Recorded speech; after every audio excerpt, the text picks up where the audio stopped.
Here is Ichiro Suzuki taking strike one. Suzuki last year completed his 8th consecutive season with at least 200 hits and at least 100 runs scored. And the Royals are going to get him to open the game as Callaspo moves to the grass. One down. Here's the Kia scouting report on Sidney Ponson. Well, right now, Ryan, he just got to come out and throw strikes. He has a tendency to start quick, throwing a lot of strikes, and usually at middle innings, not middle innings, but the second, third innings, kind of tail off a little bit with his command. So just attack the strike zone, and I would just stay with the two-seamer and just try to minimize the number of pitches he throws and find a two that works and kind of stay with those two. Now strike two, former Royal Endy Chavez.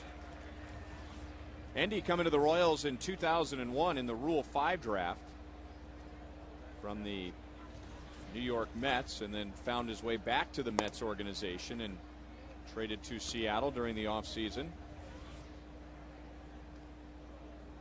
And he looked like a typical Rule 5 guy, a guy who had played in A-ball and a little bit of Double-A, as most Rule 5 guys are. But, man, when he got on the field, it always seemed like something exciting would happen. Well, he played center field and he had that good speed, and that's the one thing that really stands out. But now he's made himself a pretty good offensive player too.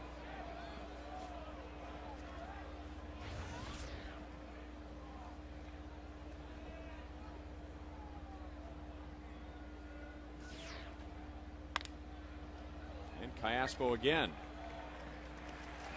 2 down. Defensively, David DeJesus, Mitch Meyer, and Jose Guillen in the outfield. Coco Chris not in the starting lineup for the first time this year. Willie Bloomquist will start at short against his former team. And Miguel Olivo calling the game for Sidney Ponson. We just showed you that Sidney was 2-0 against Seattle last year. 1 win while he's with the Rangers, 1 win with the Yankees. The win with the Yankees is his last win, period. Off to an 0-4 start this year. Beat Seattle on September the 6th. 0-2 on Jose Lopez.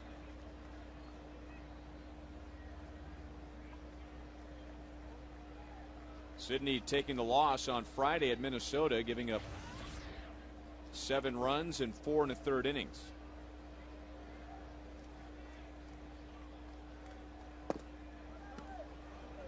That was the triumphant return of Joe Mauer, who homered on his first swing. And then Ponson went on to retire 7 of 8, but Minnesota coming up with 4 runs in the 4th inning to knock him out. He has a 1-2-3 first inning using Alberto Callaspo on a pop-up and 2 ground balls.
Trey Hillman's team has won 4 in a row in 6 of his last 7 games. His career record now just 7 games below 500. Batting order tonight, David DeJesus will lead off with Coco Crisp getting the night off. Willie Bloomquist will bat second at shortstop. And Mitch Maier will be hitting ninth and will make his first start of the year in center field. The Royals facing right-hander Carlos Silva. Here's the Kia scouting report. Well, Ryan, on Carlos Silva, he's a sinker ball pitcher, both sides of the plate, and based on his last start, the Royals just had to make him get the ball up and just track the ball to left field.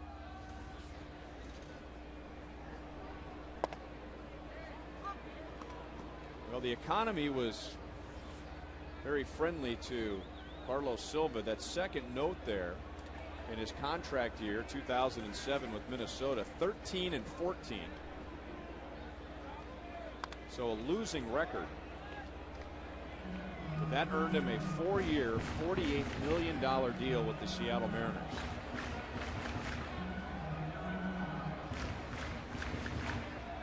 And he had a rough first year with Seattle last season, going 4-15 with an ERA of almost 6.5.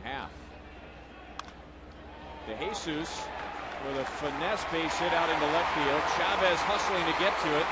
And David on his way to second for the leadoff double on an 0-2 pitch. David did a good job fighting this ball off. It was away from him. He got his bat out there, got off the end of the bat, and inserted it in the left field. So that's a two-strike approach that we talked about last night that Royals hitters need to make. And if they continue to do that, then they'll have some success.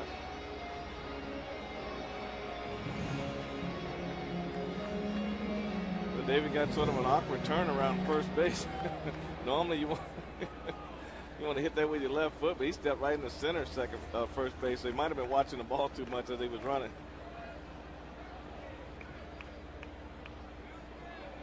And now the Royals have the right man up there, Willie Bloomquist, trying to advance DeJesus over to third base. The former Mariner Willie Bloomquist, who grew up rooting for Seattle. He is from Port Orchard, Washington, which is on the other side of Puget Sound, so not far from the old Kingdome, and was drafted by the Mariners in '99 in the third round. Got to the big leagues in '02, and then spent parts of 7 years as a utility man for the Seattle Mariners.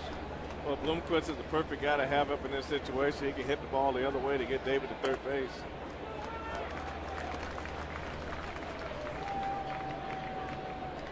Willie with an outstanding hit and run in the 11th inning after Mitch Maier's walk. Ground ball into right field to put Maier over at third base, and now he lines it into center field. It's going to drop in front of Gutierrez. The Royals have runners at first and third with nobody out in the first inning.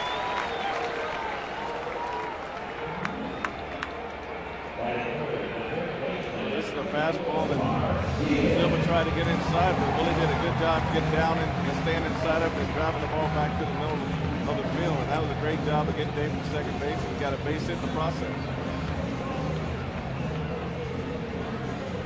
And then he got something in his eye. Trigger Frank Kite out there. Some eye drops.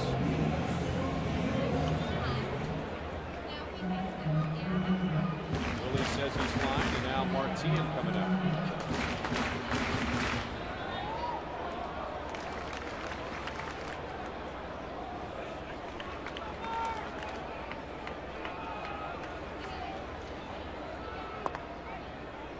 On Tien.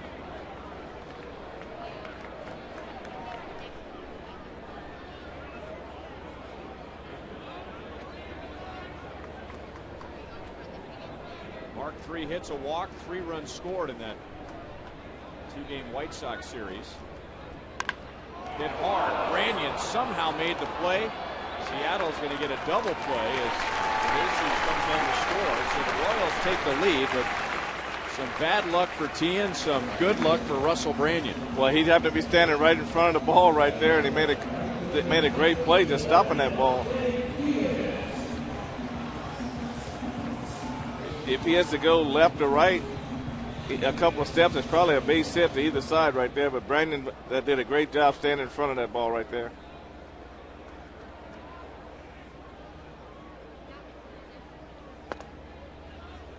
And now strike one on Jose Guillen, another former Mariner. Played with Seattle in 2007. And Jose really getting it going at the plate, and now he's going to reach after being nicked by the Silva pitch. So runner at first, 2 down. Great night in Kansas City. 75 perfect degrees. Game started on time at 7:10. And the official time and temperature presented by the parking spot. Easy to spot, easy to park. The parking spot at KCI.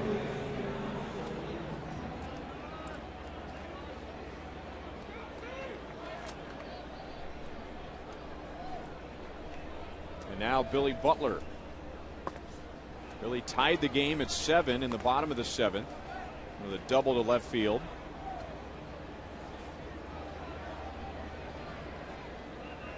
Three hits, 2 RBIs in the Chicago series. This is the second straight 2-game series for the Royals.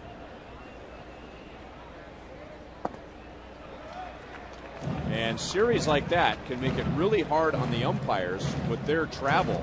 And Major League Baseball really did this crew a favor. They allowed them to stay in Kansas City to do back-to-back series rather than come to KC for 2 games and then move on again.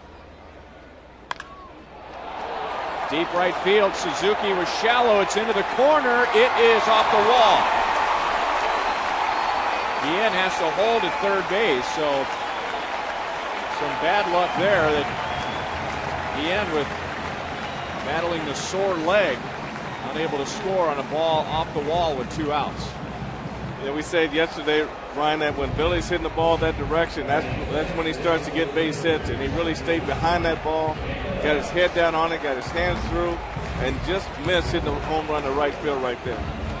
And you see Jose running, but look like he's really dragging that leg right there, like he's really in some pain trying to get to third base.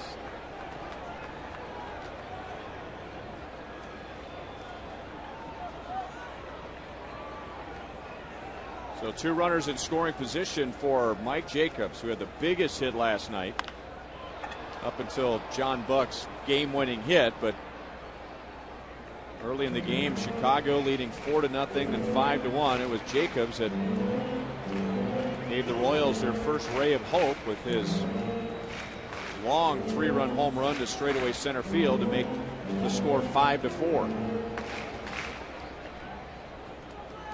That's going to be one of the longest home runs we'll see here this year. I'd like to see him hit that same ball in July when the weather warms up. Just foul. Rusty Kuntz trying to campaign in the first base coach's box. Well, you take a good look right here. It bounces in fair territory, but it definitely hits in foul territory, goes by the base. Now, there is a way the ball can go over the bag and still land foul and still be a fair ball. But that one, obviously, looking at Rusty's face, Rusty's probably saying, "Oh man, doctor." He's had a couple bullets hit his way in this first inning.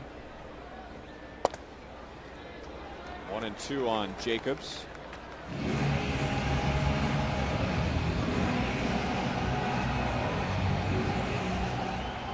The Royals are getting their hacks in this first inning against Silva. The only 2 outs was a rocket 1-hop double play right off the bat of Mark Teahen.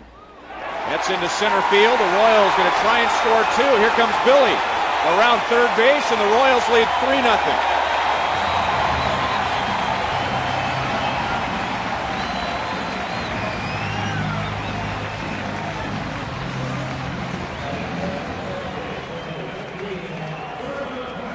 Right-hand pitchers have been trying to time Mike Jacobs up inside the last 2 games, trying to get that 2-seamer that starts inside and runs back out over the plate, try to get him to quit on it and try to steal the inside corner. But Mike Jacobs did a good job staying with this one and driving the ball into center field.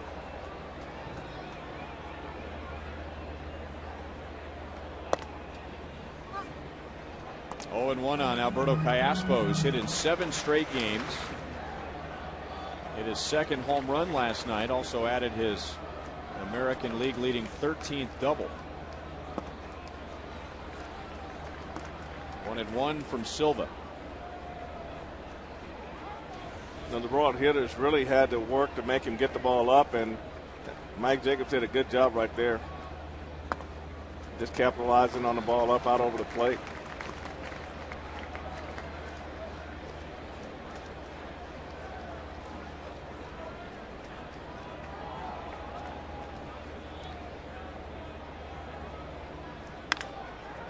Branyan again will go to the bag to end the inning.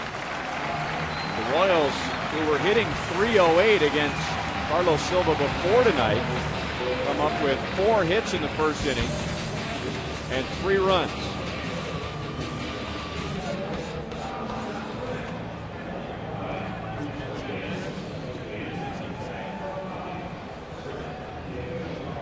Yes.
Not only the Royals score first, they get 3 in the bottom of the first inning.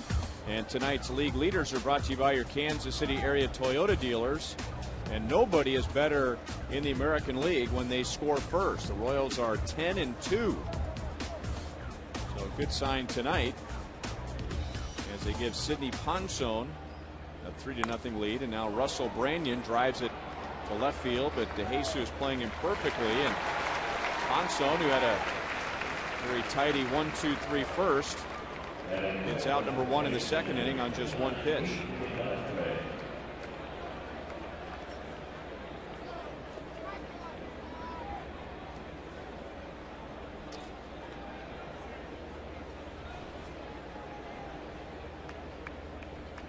And now Adrian Beltre.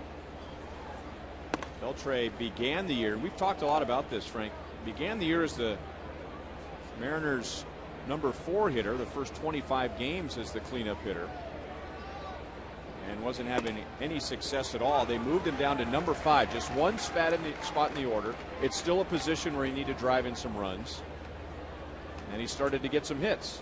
Well, we talked about that earlier too, and we talked about guys who move around a lot, and it all really depends on the amount of pressure you put on yourself. In what spot are you hitting? But Beltre's been around a while and he's had a lot of success, so that shouldn't really be that big a deal with him. This week on Fox Saturday Baseball, Evan Longoria and the Rays head to Fenway Park to take on David Ortiz and the Red Sox. Special time of 2:30 this week, following This Week in Baseball, which is at 2 o'clock on Fox. And a nice ovation for Ken Griffey Jr., who's back in a Mariners uniform. Of course, Royals fans saw him last year when he was traded to the Chicago White Sox. He made his White Sox debut here in Kansas City.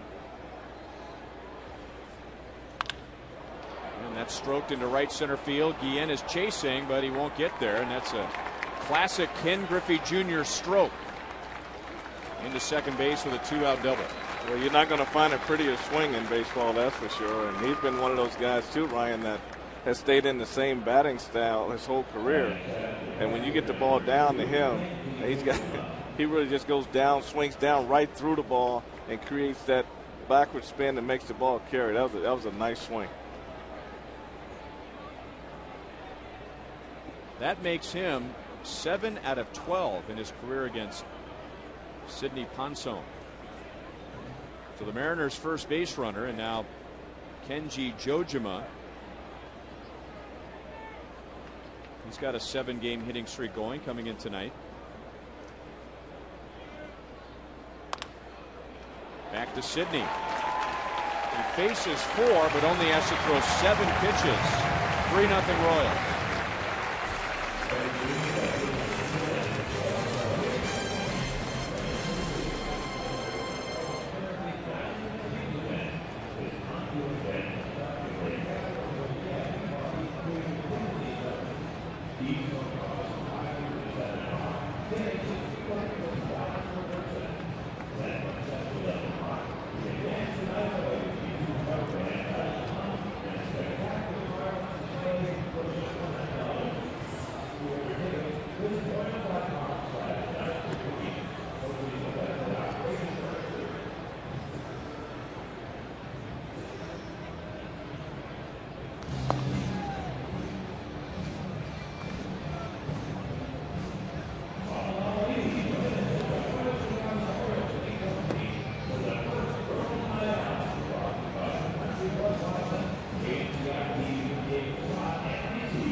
Is that Carlos Santana? Here's You Call It, presented by Sprint. Which newcomer, in your opinion, has had the biggest impact for the Royals so far? We'll get back to that in a second as Miguel Olivo takes ball 1. A, Willie Bloomquist, hitting .378. B, Coco Crisp. C, Mike Jacobs, who now has 18 RBIs after driving in 2 in the first inning. Text 432-432. Enter keyword Royals, followed by a space. And then your selection: A, Willie Bloomquist, B, Coco Crisp, or C, Mike Jacobs.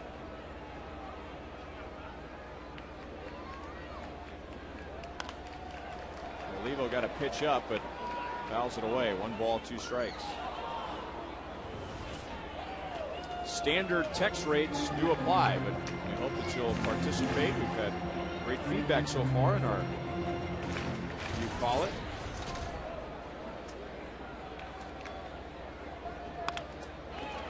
One hop to Betancourt, who goes to the outfield grass to throw out Olivo. Well, each one of those guys has done exactly what the Royals had hoped for. I think you could make a case that Bloomquist has done more than the Royals had hoped for. Well, I think you're right there, simply because he didn't start the season as a starter per se, and every time he's been inserted in the lineup, he's really been inserted at a time where the Royals kind of needed a boost, and he's been able to give them a boost not only on defense, base running, but also on the situational hitting. That's what he's been. In the first inning, you saw a real good example of him advancing David to third base with a base hit to center field. And all of those guys have had a huge impact in the clubhouse. Yeah, I would give them all equal votes there, and I think too, when you put it all together, they all would probably get equal votes because they they've really brought what they brought to the team they're doing. Jacobs is giving power and RBI. Coco's giving on-base percentage, stolen bases, and Willie's playing the role of multiple positions and doing a great job there also.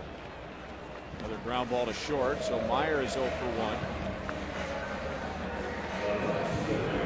Well, when Mike Jacobs was acquired in the trade, we heard he was a good teammate.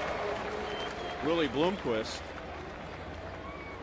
the people in Seattle in spring training were just going on and on about how much we were going to love having Willie Bloomquist around. And Coco Crisp, a guy who's been on a lot of winning teams. But I think the Royals have gotten a lot more than they were hoping as far as leadership and a good example about how to go about it every day. Well, I agree, and Willie got a lot of love from some of his old teammates today. I'm sure they probably wish they had him back, but he's also doing a great job in showing guys who don't play every day how to prepare every day to be ready to play whichever position you put in and be able to perform in that position. He's really done an outstanding job, and I really look at the offensive side, breaking up that tough no-hitter the other day and still in the big base for the Royals. And the speed aspect of it was really not one of those things that was talked about. His ability to steal a base and steal a base at a crucial time. Always out for extra hitting, ground balls before batting practice. Perfectly executed hit and run last night. I talked with him about the ability to play all the different positions and how does he go about preparing on a daily basis for who knows where he might play. And he said he's got a pretty good feel from watching the game where he may be playing. So he'll go into his batting practice and work at those positions. But when I was a utility guy and I was playing third, short, and second, I'd always make sure that I got work at each one of those positions every day. But you got to throw the outfield in with him, and it's a little bit difficult to get all that in one batting practice. So between his communication with manager Trey Hillman and his ability to kind of follow the game and see where it's going, and then he has a pretty good idea where he's playing when he goes home at night. A walk to DeJesus with 2 down. Bloomquist is bringing to life that constant battle between a manager and a part-time player. The part-time player says, if you would play me more, I'll play better. And the manager says, well, if you would play better, you'll play more. And it didn't look like he was ever going to get a chance in Seattle to be that everyday guy. But now in Kansas City, he's proving a guy that good with the glove but can't hit. He's proving that wrong. I mean, he's checking in now with a .391 batting average, and we're a month and a half into the season. Well, age is not a problem. 30 years old is not an age where you can't all of a sudden start playing every day. And, his legs aren't a problem because he's got the speed, he's got the ability to play defense. But what you look at is the stamina, and from an offensive standpoint, and the reason guys become, in our day was utility player, but now it's reserve player, is because when the offense starts to go down, they don't have the ability to change it as quickly as a guy that plays every day. So that's when you have to sit them for a couple of days and then bring them back, and they usually stay stronger under that type of routine.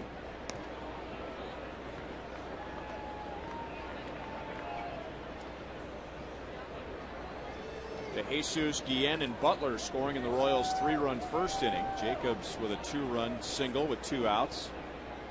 DeJesus scored when Tien rolled into a double play. Well, I don't know if rolled into a double play is the best way to describe it. Blistered into a double play. That's one of those balls that, as a defensive player, you say, did I catch it or did it catch me?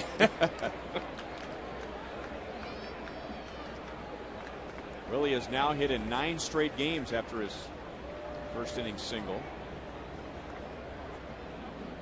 Another thing you heard a lot from the Seattle people about Willie, sad to see him go, but excited for him, knowing that he might get a chance to compete for an everyday job in Kansas City. Into right field, Ichiro Suzuki makes the catch. Silva pitches a scoreless second.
the guy that I'm.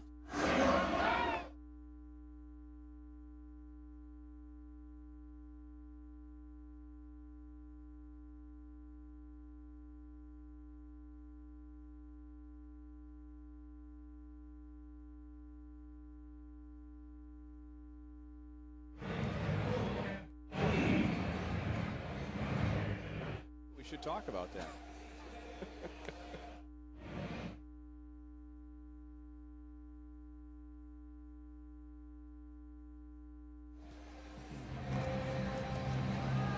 This is DeMaurice Smith sitting in the Buck O'Neil legacy seat. He is the son of Hall of Fame pitcher Hilton Smith.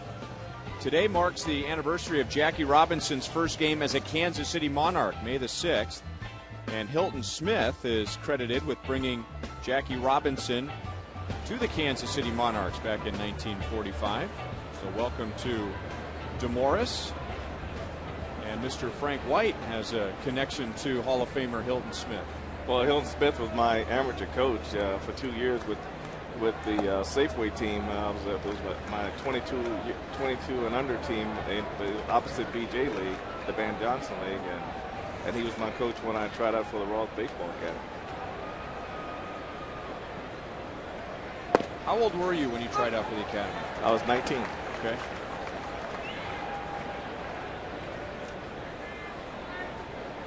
Had a quick move. I ended up in the big leagues at age 23.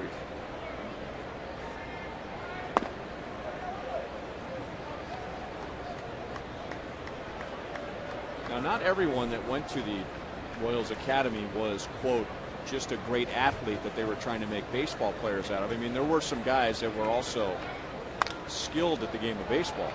Well, very few guys went there that had no baseball experience at all, but the whole premise of the baseball academy was to take great athletes and bring in the coaching and the teaching and turn them into baseball players. It was hard to find a guy who never played baseball before and get him to the major leagues. We had a couple guys that we had a weightlifter who ended up getting as high as A-ball, but none who went on to the major leagues who didn't have any previous baseball experience. So they just needed some more baseball, some more refined baseball. Well, yeah, Mr. K really felt that if they brought in Ted Williams and Jim Lemon and Amos Otis and the Cookie Royal Hosses and the people that try to teach us how to do these things, but to take guys who've never hit before, that's the problem. And you can always get the good athletes to do the other things, but to get through the hitting phase of it, that to me, that's where guys were separated right there. Teeing at third base, handling the two-hopper from Betancourt. Sidney Ponson has retired 8 of the 9 he's faced. 2 down in the third inning. Here's the Roadrunner turbo speed pitch. And a comparison between Sidney Ponson and Carlos Silva. Those are high numbers for both. You can double your speed with Roadrunner Turbo from Time Warner Cable.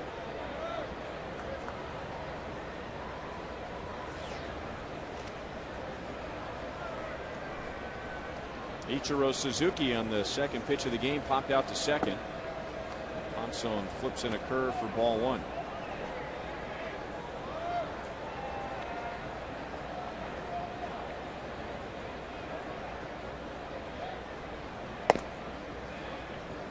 Now, Ichiro Suzuki was an accomplished player in Japan before he came over here, but still, his first 8 years, 200 hits a season, 100 runs a season, and a Gold Glove every season, and a whole bunch of hits like that.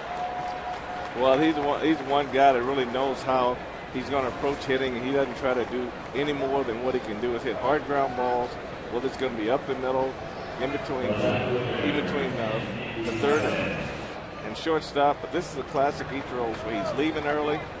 He leaves the bat back in the strike zone. He actually stays in the strike zone a lot longer than people think. So he's getting a head start out of the box just as soon as he's making contact. If you look at a lot of guys, you always say keep your hips back and step and then swing, or his hips go early and his hands drag, and that he just hits the hard ground ball and just runs. Ball 1 on Andy Chavez. Grounded out to Callaspo in the first inning. Ichiro's average is down, 291. coming in tonight, a .331 career hitter before the year started, and has never hit lower than .305. So when he's hitting .290 1 month into the season, that's news. Not only here, but headlines in Japan. Well, he just fills the baseball park with base hits every night, and the one thing he does well is he keeps the infielders out of position. And last year we watched him, and they said, "What's the best way to defend each other?" Very rarely he does it. I've ever seen him hit a ground ball with second base. Usually it's on the left side of the infield where he just can slap it and run, and that takes skill. And then if you leave a ball middle in, sometimes if he's looking for it, he can actually turn on it and drive it into the alley. He's very much like Wade Boggs, in that if he wanted to hit for power, he could. Now Wade was a much bigger man than Suzuki is, but every now and then Suzuki, as you said, he'll air it out in batting practice, and I mean he can go a long way, but his game is swinging more for singles and doubles. Yeah, just being a catalyst, just get on base and let everybody else drive him in.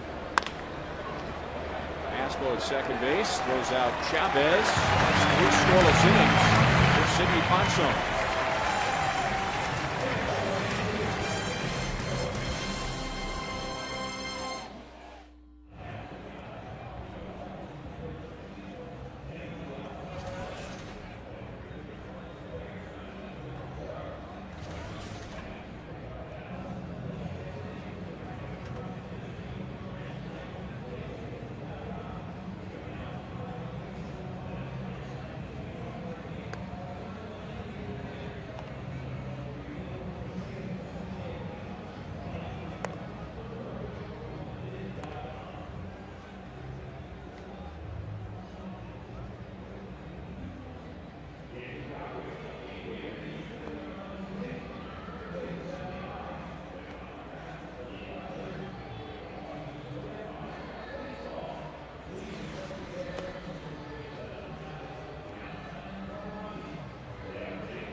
Royals baseball brought to you tonight by Kia Motors. To learn more, visit kia.com.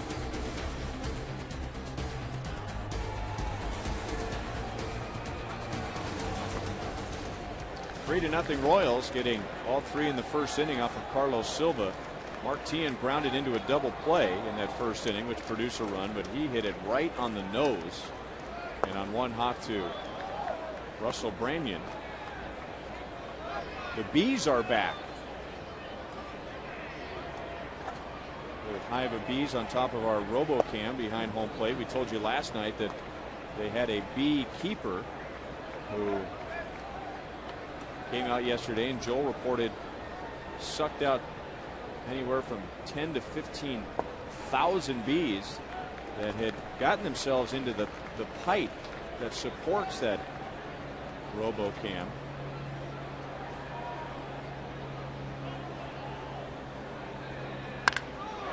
Teahen into deep right field. Nothing Branyan can do about this one. Home run number 4 and a 4-0 Royals lead.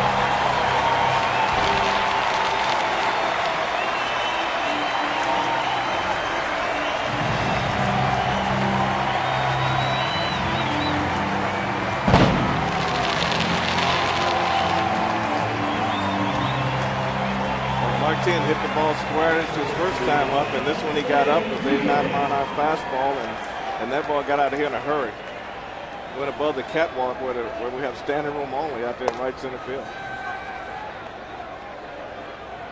Safe to say Tien's got a pretty good read on Silva tonight? Well, I tell you, 2 at bats, squared up 2 balls. That's a good feeling. Right here, that ball just stays right in the middle of the plate. Not any sink to it at all.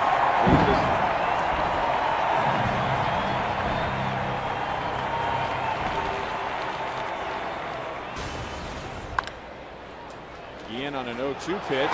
Somehow gets it through Beltre and Betancourt. Guillen has a single after being hit by a pitch and scoring a run in the first inning. It's the Royals' second hit off of Silva tonight with a hitter down to the count 0-2. Well, this is what you call a CNI hit, Ryan. This is the ball that's right between the Beltre and Betancourt. One guy screens the other one out, and Betancourt feels like, oh, I think he's got this one. I can relax a little bit. Oh, there we go.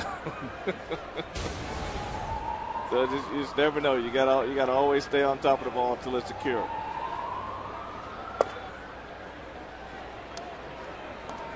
One 1-0 on Billy Butler, doubled and scored in that 3-run first inning.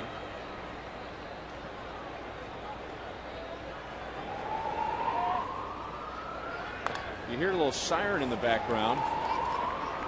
There's an alarm that has gone off. And there is just absolute pandemonium with people running for the. This might be the only place where, when an alarm like this goes off, that nobody moves. The best place to run is on the field with the players. It could be the bee alarm, warning everyone that the bumblebees are back on top of the RoboCam. I was thinking bees are a lot like the British.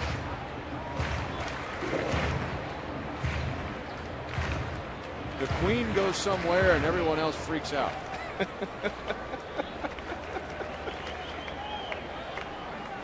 I was wondering where you were going with that. That's the explanation I've heard, is that either a queen bee is somewhere inside that apparatus and the other bees are trying to get to her, or they think a queen bee is in there. I have no idea what that means, but there you go. Your thoughts? That's the logic. Butler singles to left, so 3 straight hits in the 3rd inning. And the Royals already with 7 hits in 2+ innings against struggling Carlos Silva. Well, Billy's doing an outstanding job tracking the ball. He's staying on the ball up out over the plate, driving it to right field, and also coming in his hands are really working really well on the ball down there. And see how his eyes just, oh, I see that ball, I'm going to kill it. There you go. It just rolls. It actually rolls over on him and gets it in a good spot. But you can see Billy's eyes just sort of get bigger as the ball's getting closer to the plate. That's pretty good right there.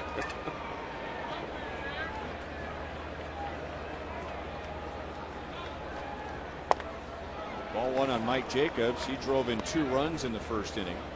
And there's a baseball phrase that kind of goes along with that. When a hitter chases a pitch out of the strike zone, sometimes you'll say his eyes got a little too big and he chased a pitch he shouldn't have swung at. 1-1 on Jacobs. Well, take a look at Billy's eyes. They're normal, and the closer the ball gets to the plate, the bigger his eyes get. Look at that head stay on the ball, though. Oh, it doesn't get any better than that. The one thing he did well there was once his swing went through, his head still stayed there for a little while and then came up. A lot of times when the hitters get in trouble, it's when their swing starts going up, the head goes right up with the ball immediately. But Billy's swing went through, and his head was still in the same spot for a split second. That's exactly what I was thinking. I mean, there's a perfect example of a hitting coach telling a hitter, keep your head still.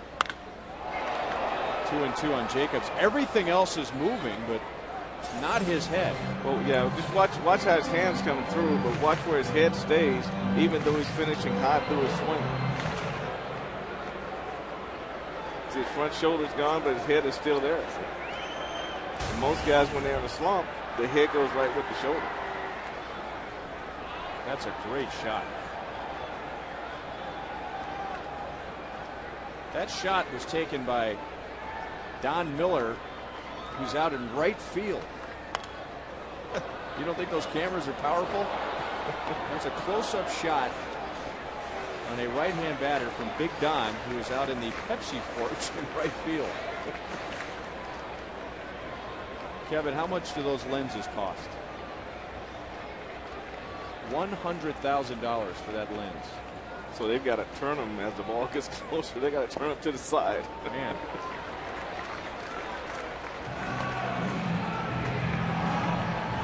So 3-2 now on Jacobs, and Silva's having big time trouble tonight after giving up 6 runs in less than 4 innings on Friday against Oakland.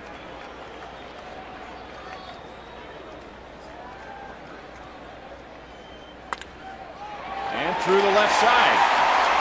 Deanne is going to be held, and the Royals have the bases loaded with nobody out.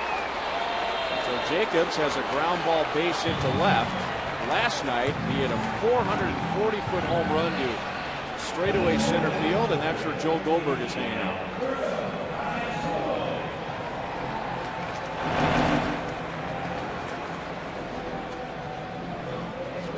Walk through here, and some of the fans are passing through. That home run, talking to the vendors back here, landed right about here. Now this is 440 feet, so really that projection was accurate. It then shot up and hit all the way up over the shrubs here, up to the base of the Crown Vision. Oh, a good halfway, if not more, up. It was a monster shot, and here's a suggestion for people too. There's not a lot of traffic back here. Come on back here when Mike Jacobs is up. You might have a good shot at catching a home run ball, guys. But wear your helmet. But you can't see it come over the wall. That is a long, long ways. So home run from Mark Teahen in this inning, and now 3 consecutive singles for Alberto Callaspo. Well, you can only hope, Ryan, that Jose Guillen's legs aren't feeling it doesn't get any worse. That was a ball that, if he's healthy, he probably could have scored on that base hit by Jacobs. Now Callaspo making Silva get the ball up. It's 2 balls, 1 strike. Among many things that Alberto has done well this year is hit in situations like this. And the Mariners are going to get a double play. But the Royals will get another run. So not what the Royals were hoping for, but they do get a runner home. And they make it a 5-0 game. Well, that first hitter with the bases loaded really determines whether or not you have a big inning or not. And, you know, you hate to trade a double play for a run when there's no outs, but it's something you'll take, but you hope for more.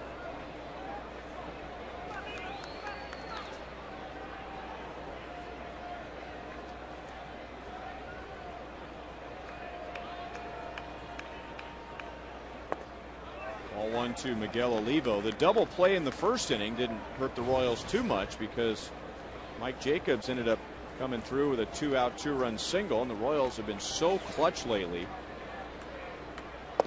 And Olivo out in front of a changeup, and it's 1-1. So Butler down at third base with 2 outs. Olivo rounded out sharply to shortstop Bettencourt, leading off the second inning. 2-1.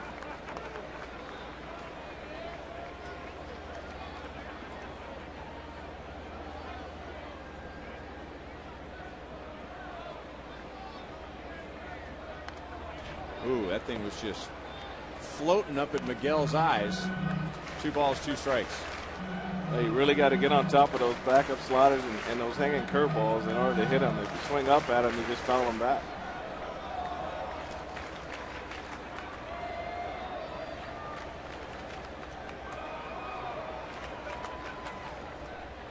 And that's a balk, and the Royals are going to get their 6th run.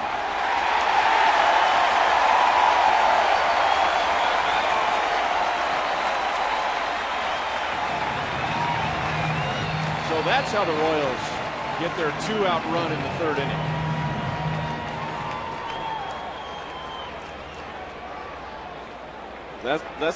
That's a gift that you don't get very often as a balk, and especially with 2 outs. And Carlos Silva's got to really be upset at himself right there. It's almost as if he forgot there was a runner at third base. Oh, he's looking right at him.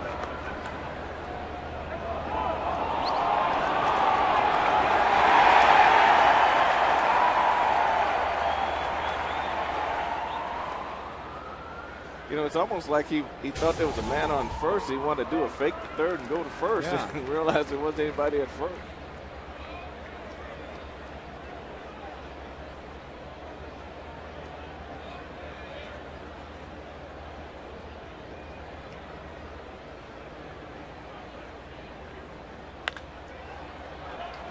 Very high to left field. And Chavez over near the line gets Olivo, but in the end, with the bases loaded, Royals ended up scoring 2, the first run of the inning, coming on this Mark Teahen home run. 6-0 KC.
A big lead early in the game for the Royals, but I don't know if we'd call it a comfortable lead yet, Frank, because all the Royals have to do is look back at last night when the White Sox, they thought they had a couple of early comfortable leads. Well, this is when they really have to really concentrate and try to keep forcing the issue and keep doing the fundamental things that you need to do to advance runners. But now it's when you add on. If you think you've got the game won at this point, it's just too early in the game for that.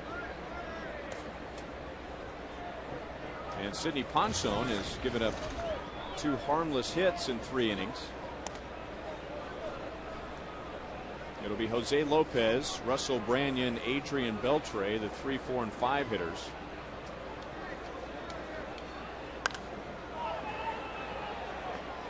Out of play. Well, with the Royals in first place, and that's a surprise to many. And now the Mariners also in first place, and they lost 100 games last year. The question comes up, how are they doing it?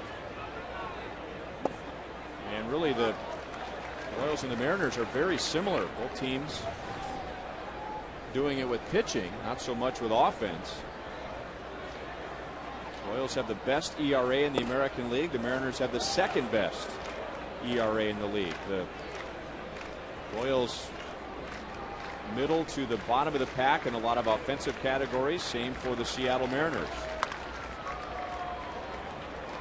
Ian's going to have to hurry on the big bounce and gets Jose Lopez. He's 0 for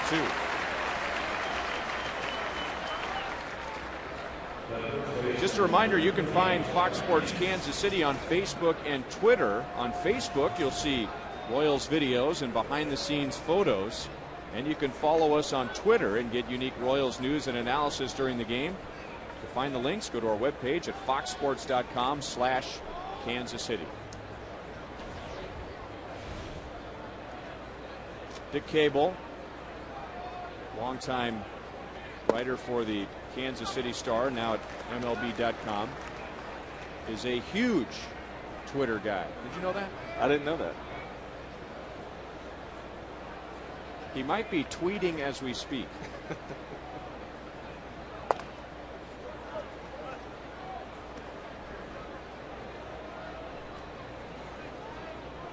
You know, getting back to what you're talking about, Ryan, about low ERA, and when you look at the ERAs of both clubs, that is why they're where they are. But you also got to look at their defense too. And usually when you have a low ERA, your team's playing pretty good defense because you're putting the ball in play and give on a regular basis and giving them an opportunity to make the play. Now, I'm not saying offense isn't important, and I'm not saying having somebody in the lineup who can hit for power isn't important. I mean, we've already talked about what an impact Mike Jacobs has had and a healthy Jose Guillen.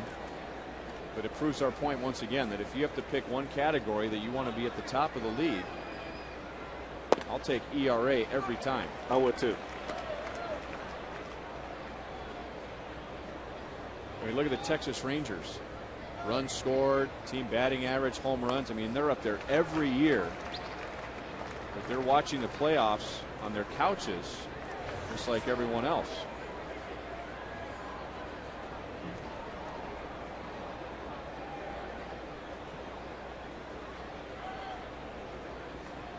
There's the Royals' top three starters sitting together as they usually do when they're not in the game. Monson strikes out his first. He gets Beltre on 3 pitches, and that's 4 scoreless innings for Sir Sidney.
Royals baseball brought to you tonight by Colorado Tourism. Plan your summer vacation at Colorado.com.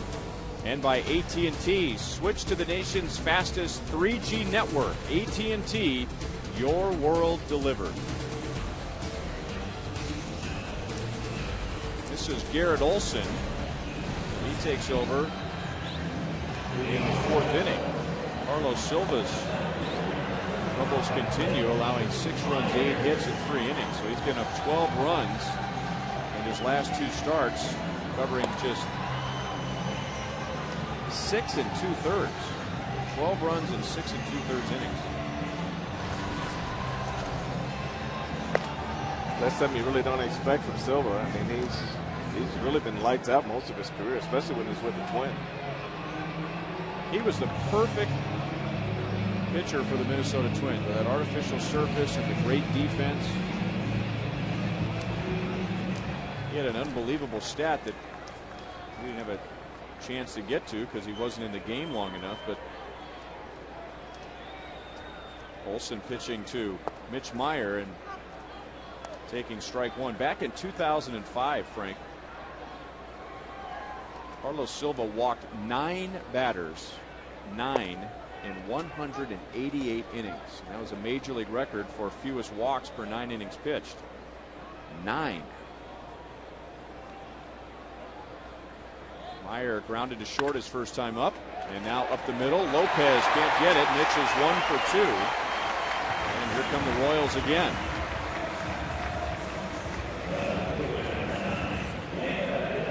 Six runs, 9 hits already. Girls Night Out returns on Thursday, May the 14th during the Sprint Series against the Orioles. Country Club Plaza, Macy's and 38th The Spot are teaming up for the night. Ticket packages benefit Susan G. Komen for the Cure. 10,000 ladies receive a Royals cap from the Country Club Plaza. So come on out.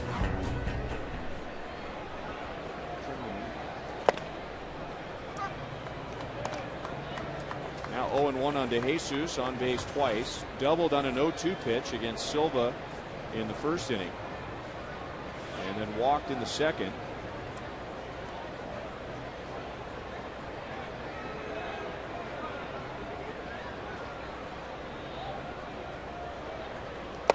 Garrett Olson coming over to the Mariners during the offseason, a former first-round draft pick of the Baltimore Orioles.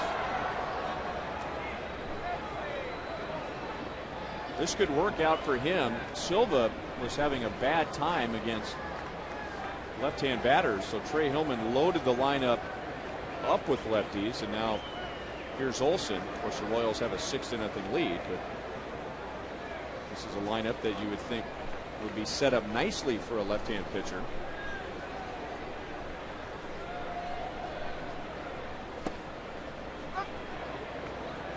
One and two.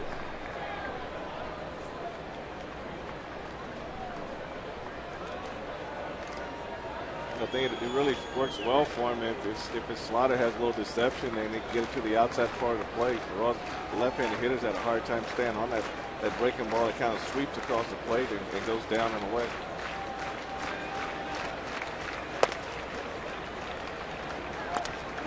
Two balls, two strikes. Pitching was a big issue for Seattle last year, losing 100 games. The first team in Major League history to have a $100 million payroll. Actually, it was $118 million, and lose 100 games. Jojima trying to throw out Meyer, and it's 3-2 on DeJesus. Well, that's a pretty tough pitch to follow a breaking ball away, and you're trying to stay out over the plate with 2 strikes, and all of a sudden, oh, look out, here it comes. And David almost had to duck 2 ways, the pitch and the throw to first base.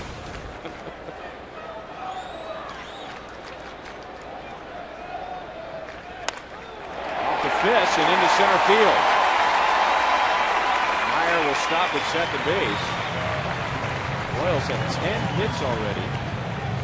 2 on, nobody out. Willie Bloomquist coming up, and we'll revisit You Call It, presented by Sprint. We asked you, which newcomer has had the biggest impact so far for the Royals? Willie Bloomquist, 28%. Coco Crisp, 55%, and Mike Jacobs at 17%. The voting is not over. You can also vote for the B. 432 432. Enter keyword Royals followed by a space, and then A for Bloomquist, B for Crisp, C for Jacobs, D for the B. Well, you can kind of understand why a lot of the votes are going to Coco, because one, he's the one guy that's in there every day, and not only is he doing a great job getting on base and stealing bases and scoring runs, but he's also making some great plays in center field that we haven't seen here in a while, and I think that's exciting a lot of fans too. But he's the other two guys, he's the one guy that really is out there every day. Bloomquist to the opposite field, comes through again. Meyer going to be held, and now we got a problem in between second and third.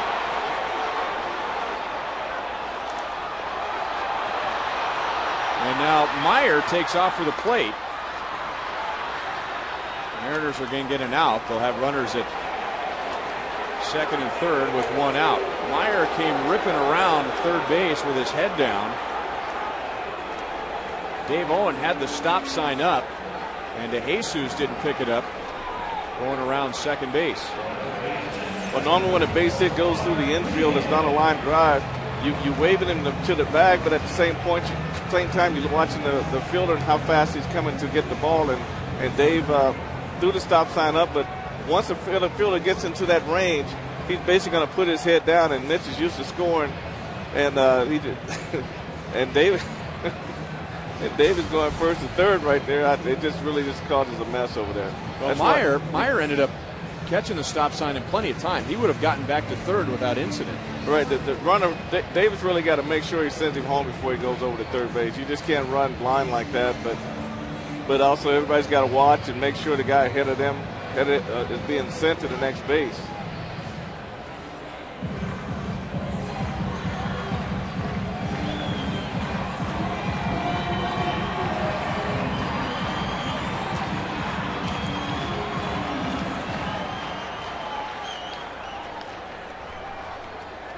So second and third, one out. Now Mark Teahen, who was all over Carlos Silva in his first two at-bats, grounded into a double play first time, but he hit the stuffing out of it and then homered to right. Didn't mean to go around on that swing, and it's 0-1. That play, by the way, has scored a single for Bloomquist, and then Meyer is out 9-2, 6-2. Suzuki, Jojima, Betancourt, Jojima. No balls, 2 strikes on Teahen.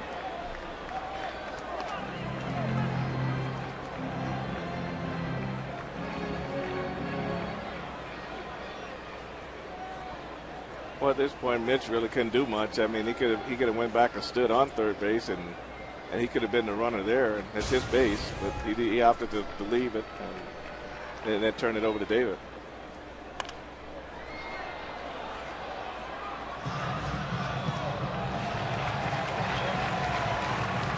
Teahen with his 4th home run of the year, 10th RBI. To right field off of Silva in the 3rd inning.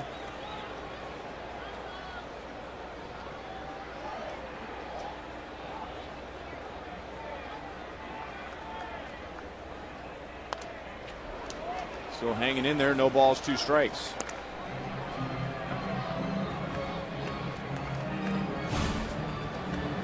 That's Mark getting a fastball down the middle, and that's just following another one-hop shot. He hit Brandon at first base, but he got this one up in the air, and a nice home run to right center field.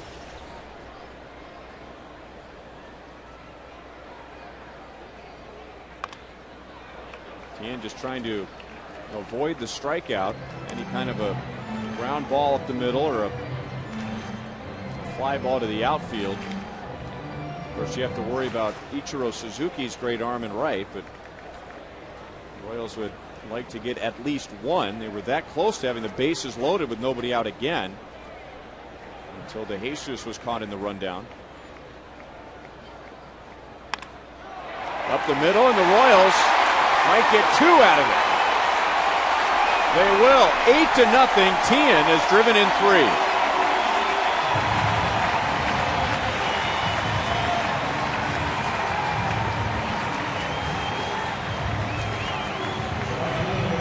Olson was able to keep his slider down and away. Mark was really taking some pretty weak hacks at the breaking ball. Here he leaves the slider up out over the plate, and Mark does a great job staying with it and driving the ball back through the middle.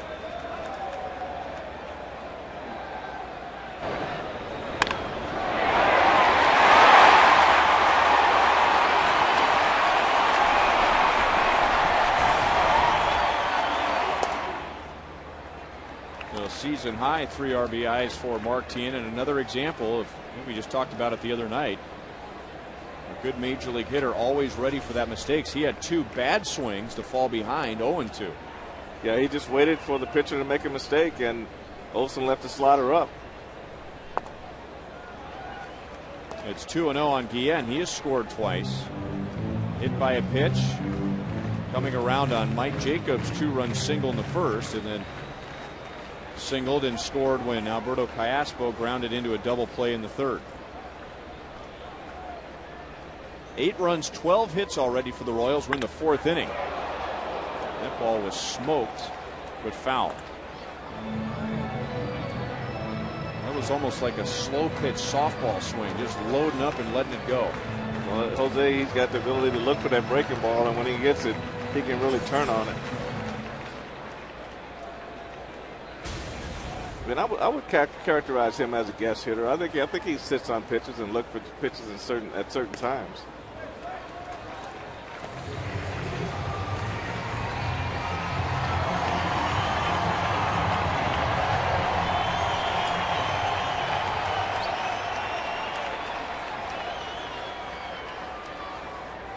In the 3 games of the homestand so far, Jose has scored 5 times. Off the end of the bat, didn't quite get it. Gutierrez in center field. 2 outs.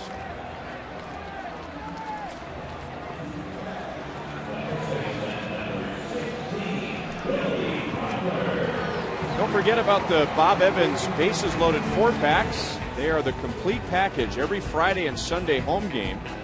4 Royals tickets, each has $10 you can use towards anything you want in the stadium. All for just $60. That's a $100 value. So bring everyone and get a great deal every Friday and Sunday at Kauffman Stadium with a Bob Evans bases loaded 4-pack. 1-0 on Billy Butler, like Jose Guillen. He has scored twice tonight.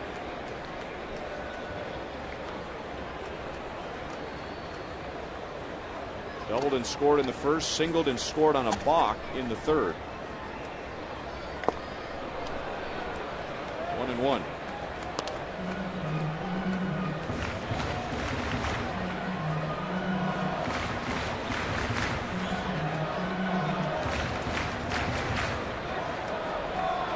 A couple series ago, Billy was hitting below 200. Now he's at 271.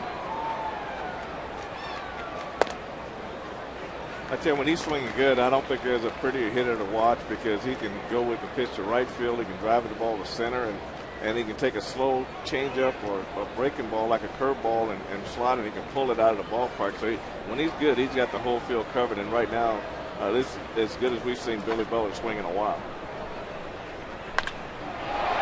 Lester passed Beltran into left field. 13 hits for the Royals.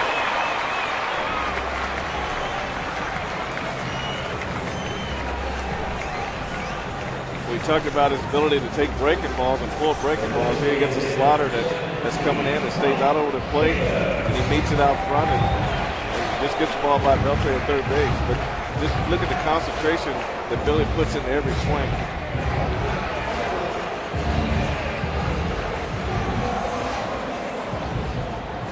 That ball's hit hard, didn't it?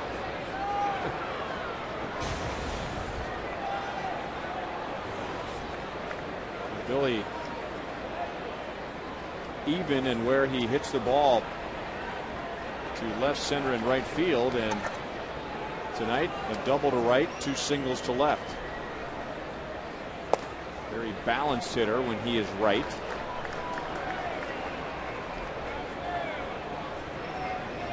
And now Mike Jacobs, who has 2 hits, got a big 2-out, 2-run single in the first inning.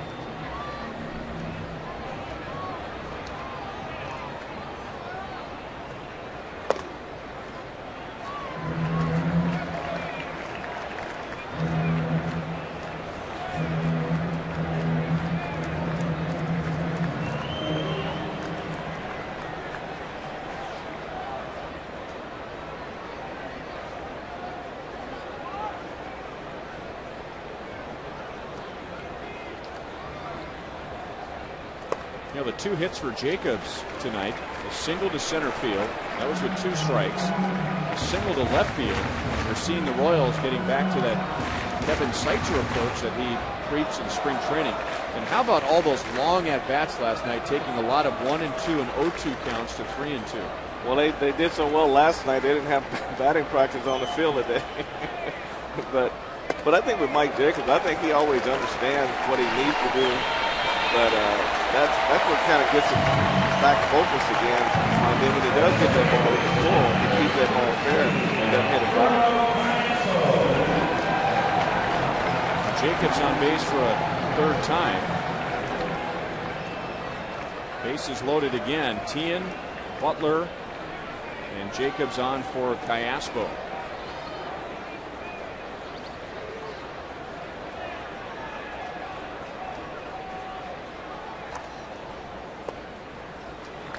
Callaspo is 0 for 2.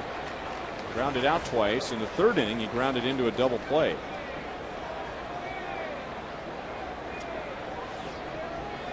Well, usually right-handed, he's usually better, especially against lefties, when he try to drive the ball in the right center and not try to roll over on it. And now it's 2-0 on Callaspo. Well, he showed us last night if he gets the ball down and in, he can turn on it and with some bat speed, and he hit a ball off the left field wall last night.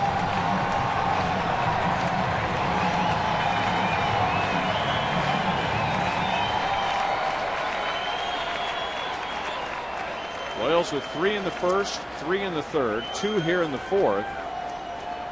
And a 2-0 pitch coming with the bases loaded. In the right center, slicing towards Suzuki, and that's the inning. We played 4 at Kauffman Stadium. Royals lead 8-0.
Royals in front 8-0 as we go to the 5th inning. A good start for Sidney Ponson and the Royals offense. After the game, Boulevard Royals Live with Joe Goldberg and Jamie Quirk from Rivals Sports Bar out in right field.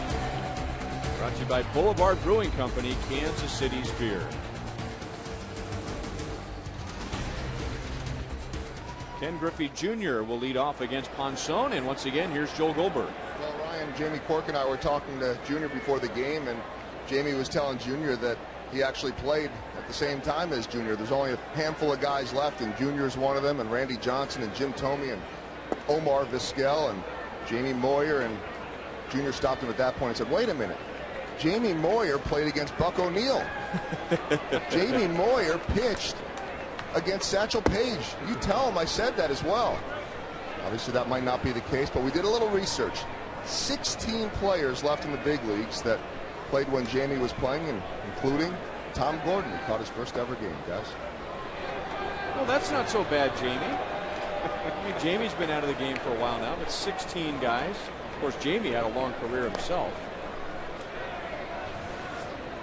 I thought I was actually not. I wasn't so sure it was that many. I was way off. You're still a young guy, Jamie. 38. We loaded it up with a few relievers, and we had to do a little research. We got the Russ Springers and Doug Brocails and Arthur Rhodes and Alan Embrys of the world, but they count. Absolutely. Matt Stairs. That's the first walk given up by Ponson. 4 pitches to Ken Griffey Jr. Bringing up Kenji Jojima, who grounded back to Ponson in the second inning. And now he's missed with 5 straight. And Olivo wants to talk to him. Well, this is where you got a big lead, and you got to go out and you can't pitch like the score is 1-0 or 2-0. You got to go out with the idea I'm gonna throw the ball over the plate and let them get themselves out. So right now he's just trying to be too fine, and he's got to realize what the score is right now, and just try to get these guys to put the ball in play.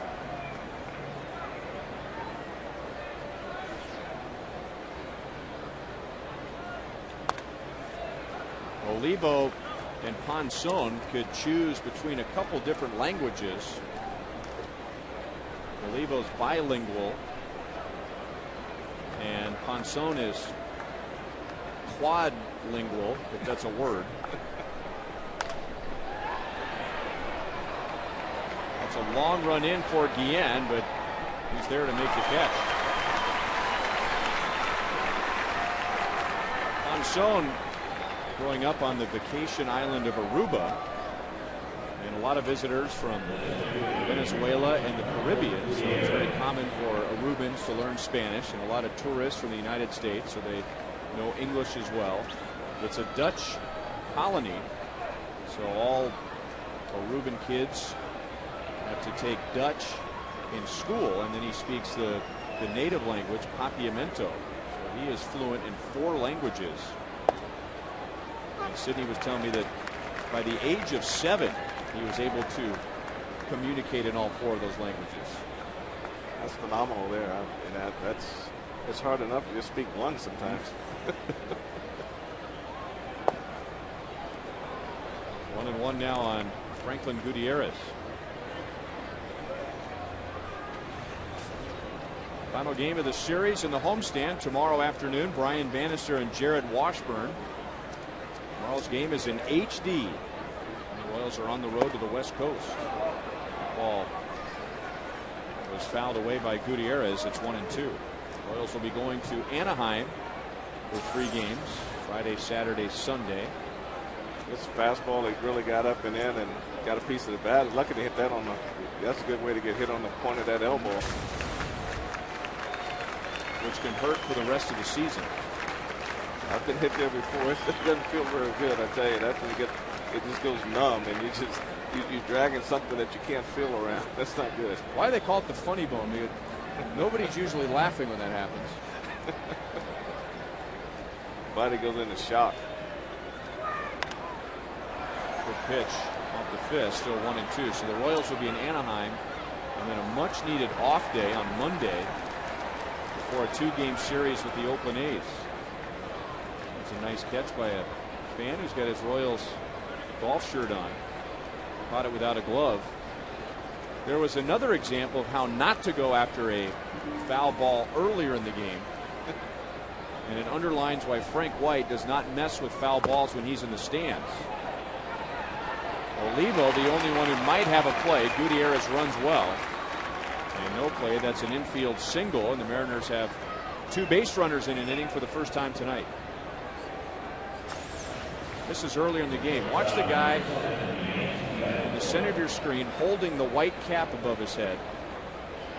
And ask yourself, Frank, is it worth it?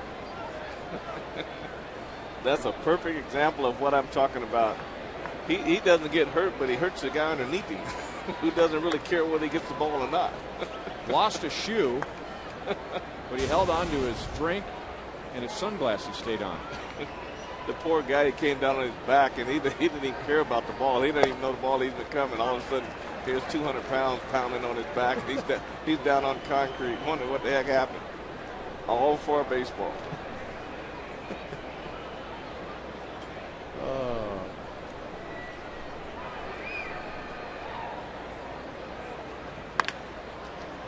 To the left side, base hit. Griffey not running well, so he'll hold at third base. And the base is loaded, 1 out with Ichiro Suzuki coming up.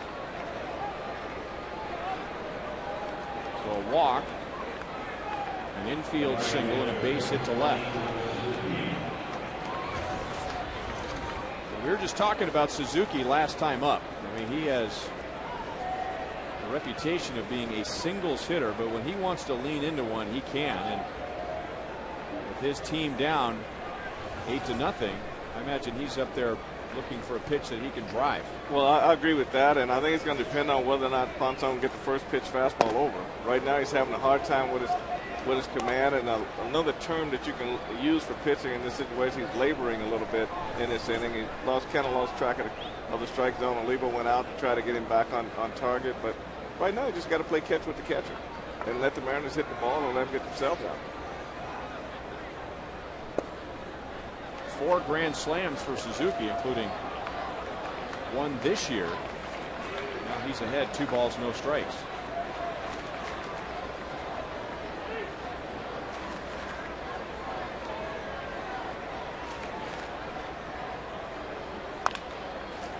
Two and one.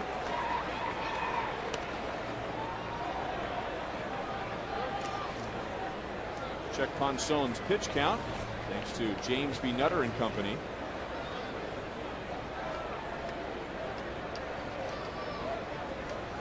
One walk, 1 strikeout in 4 1/3 innings. And now it's 3 and 1. Suzuki's a tough guy to walk. He has only walked 4 times all season, and 2 of those were intentional walks.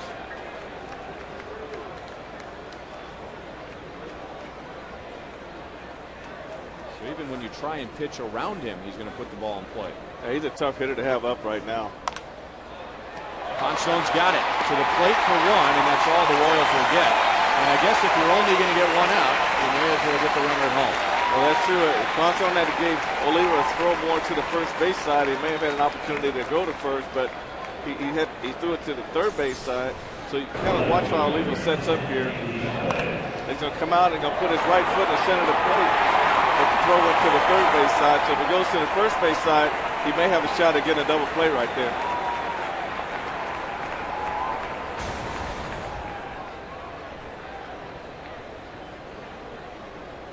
So the bases loaded, now 2 down, and Endy Chavez, who's grounded out to second base twice. And Ponson jumps ahead 0-1.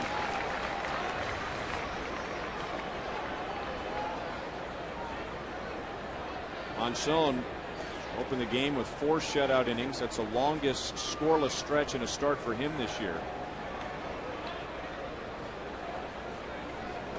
Trying to win for the first time since early September of last year when he beat the Mariners. Back to Ponson again. And he gets out of it.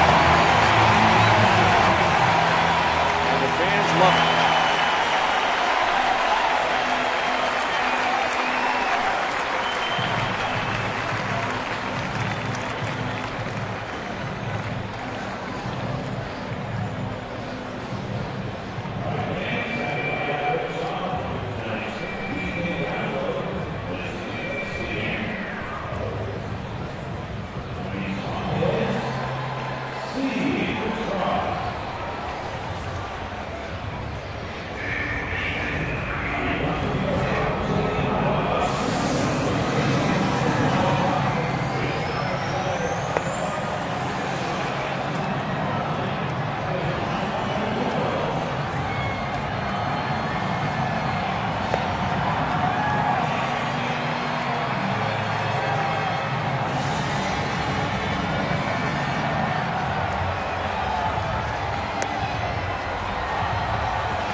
Ponson tonight has really been taking advantage of his good sinker. Unlike his last start, the sinker would go across the plate, but this sinker's going down, and the Mariner hitters are really beating the ball down in the ground. And that's a sinker that it's really more effective because it goes down and the hitters hit over the top. Where if it slides across the plate, then that makes it hard, that makes it easier to hit. But he did a good job playing pepper with the hitters that inning by getting that sinker and getting the ball hit right back to him. So 5 shutout innings. Got out of a bases loaded 1 out in the top of the 5th. So 8 groundouts of his 15 outs. And the Royals going back to work against Seattle. They've already scored 8 runs on 13 hits. They got 6 off of Carlos Silva in just 3 innings, and then added 2 more off of Garrett Olson, who took over in the 4th. Olivo 0 for 2. And now down to the count 0-2.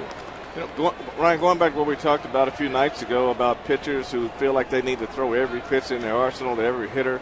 But that was a great example right there, Sidney Ponson having a good sinker. So why not just stay with it until the hitters make you change? Mm-hmm. And I think once they recognize what's working, just stay with it, and you'll get through. You get some outs and you get through the innings. Do you think, Frank, it takes more of a veteran pitcher to just trust, hey, this is working, I'm not going to mess with it, as opposed to a younger guy? Well, you think a guy that's a veteran guy would understand that right away and go with his catcher and say, look, this is what's working, let's stay with it until they make me change, and if they don't make me change, we're going to do okay. And I think that's what got him out of that inning right there. He went to his sinker. They beat some balls in the ground back to him, and if that's not incentive enough when he goes back out there to say, I just need to throw strikes and let these guys get themselves out, and I'll get through this game. I asked Sidney before his first start this year, how has he changed from when he first came up to the big leagues in his early 20s, and he was throwing in the mid to upper 90s. And he said, like a lot of veteran guys do, he's just more aware of what it takes to get hitters out, but he does a better job now of reading swings. He can find out by a swing whether the guy puts the ball in play or not, swings and misses, fouls it away, what that hitter's trying to do against him, and he can make the adjustments in the middle of the at-bat. Well, that's true, and you hear hitters talk about making adjustments pitch to pitch.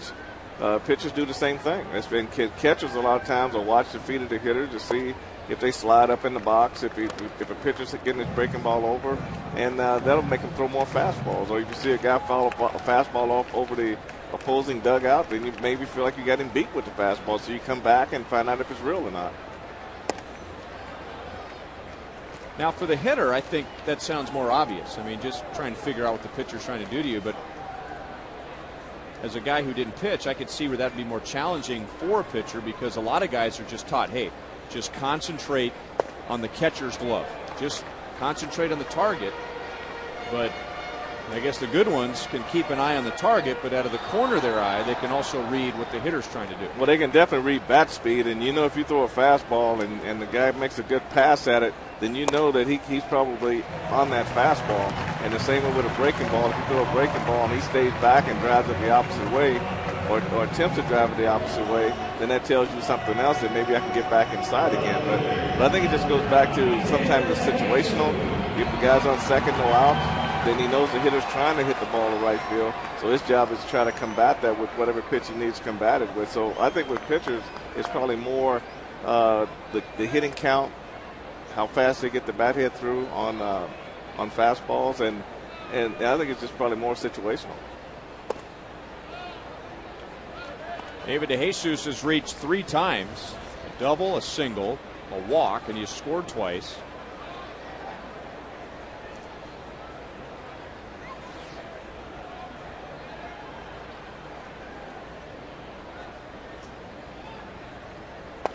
I've used this example before, but it reminds me of when Don Baylor was the hitting coach of the Braves, and he said Greg Maddux would make a good hitting coach someday. And the person interviewing him said, well, you mean pitching coach, right? He says, no, hitting coach, because when Maddux wasn't pitching, he would sit with Don Baylor, and he could talk to Don Baylor and would say, I can tell you what this hitter's trying to do. He would just read what the goal of the hitter was. Suzuki's going to run this one down. DeJesus is out number 2. Now, that doesn't mean he would have been very good as far as mechanics and teaching hitting that way, but being able to see what a hitter is trying to do and read their approach, that was one of his many strengths.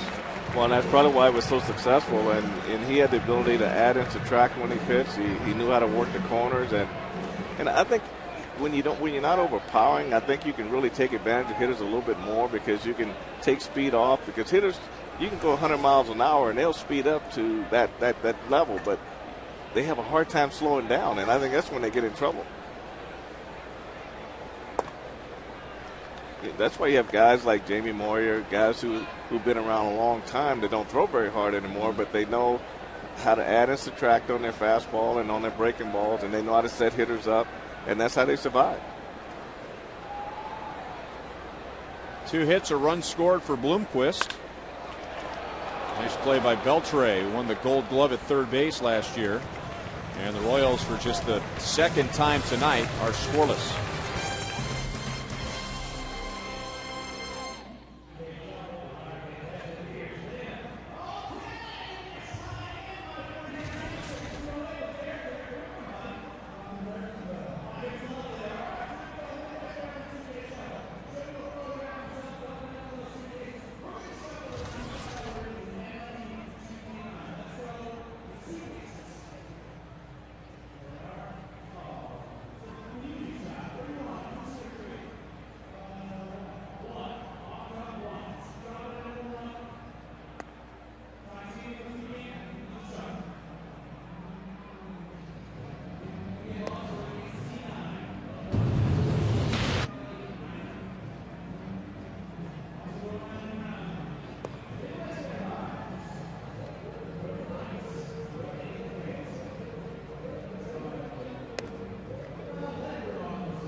This is the Coors Light 6th inning. It's time for the Coors Light freeze cam. Martin belting this home run. Carlos Silva back in the 3rd inning, his 4th of the year. Got a pitch right down the middle of the plate, a sinker that simply did not sink. Coors Light freeze cam brought to you by Frost Brewed Coors Light, the world's most refreshing beer. And the Royals getting 6 of their 8 runs off of Silva in 3 innings. Sidney Ponson in good shape to win his first game of the season with 5 shutouts so far. 2-0 on Jose Lopez, who has grounded out twice. 8 of the 15 outs recorded by Ponson on the ground. That's a good indication of the sinker and how well it's working. Lined into left field. De Jesus will play it on a long hop. 5th hit for Seattle. Lopez is 1 for 3. Ray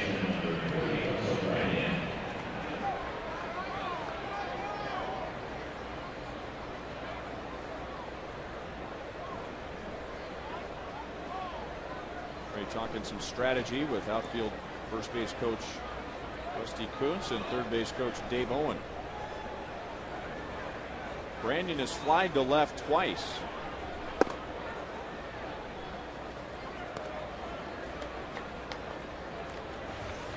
Well, Russell Brandon is a guy you really need to keep the ball down on. He's got big time power out over the plate. It all feels at the ballpark.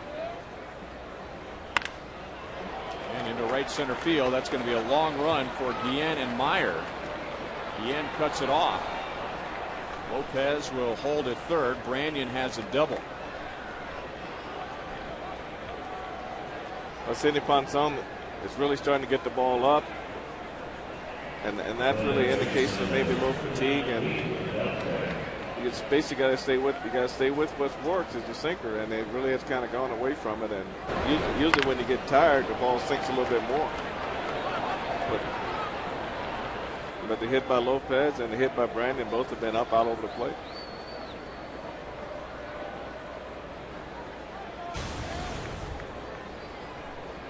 So second and third, nobody out. And now Adrian Beltre is 0 for 2 with the only strikeout for Ponson. And down in the count, 0-1.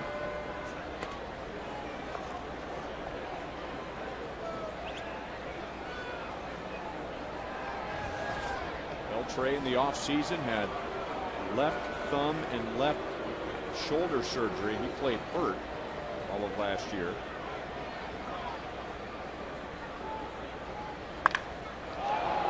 Deep center field, Meyer all the way back and just barely has room.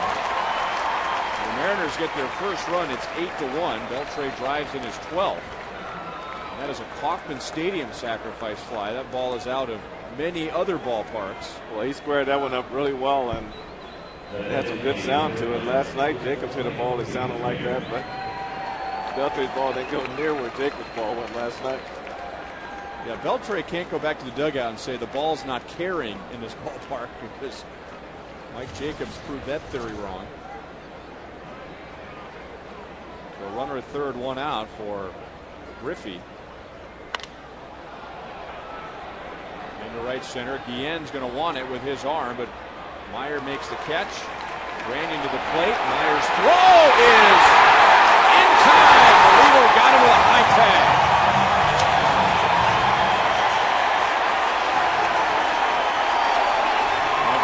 Must have said something to Olivo. Olivo got rid of the glove on the mask.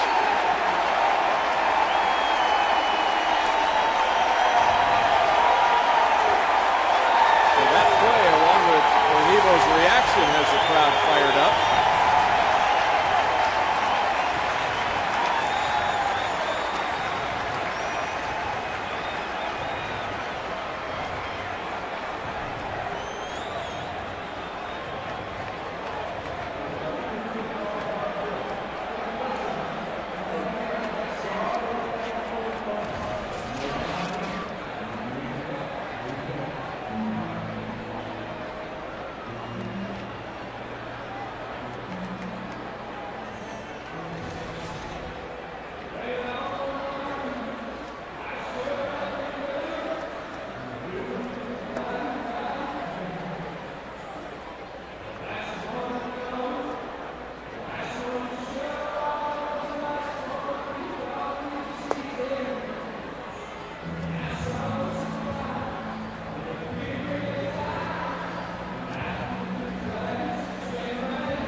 Kansas City 8, Seattle 1. This is the bottom of the 6th, and this is our Sonic Slam inning, and our contestant is Sharon Darby from Lenexa, Kansas. If the Royals hit a home run in this inning, Sharon will win $2,800. But if the Royals hit a grand slam out of the park, Sharon will win $25,000 from Sonic and the Kansas City Royals. You know, what really gets lost in that play at the end of the inning was Meyer's throw. Mitch did a great job of getting in front of Guillen, getting behind the ball, and just throwing an outstanding throw to the plate. Olivo tags a little high right there, and Brandon takes offense to being slugged upside the head on the tag play.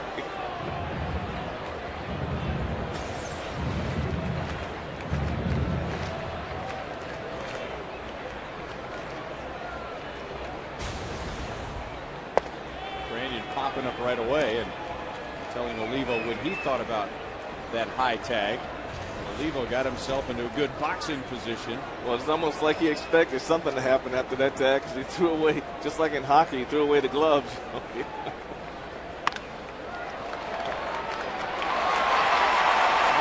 Vasquez glove. Tian has his third hit. He's driven in 3 runs.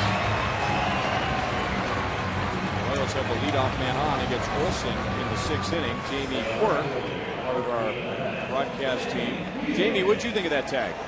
Yeah, it was a little high. He had time to. Usually you want to catch it, you want to go low as you can anyway. He shouldn't even been up there that high, but I'm sure that's what Russell Branyan was jawing about. Now you want to stay low because the foot has less of a chance to kick the ball out than the body. Yeah, and to protect yourself. You know, he had to catch the ball first, but after you catch it, the first thing he should have done was probably dive down to the ground and just cover home plate. But he went. Plus, like Frank said, Branyan could have been safe if he went in with his arm and went around the bag. Yeah, a different slide would have made him safe. When you get tagged up that high, that means there's a lot of room to be safe. If he goes with the straight leg slide right across the plate, he'd have been fine. But his right leg went around the plate, and he tried to catch it with his bare hand, and that cost him a run scored right there.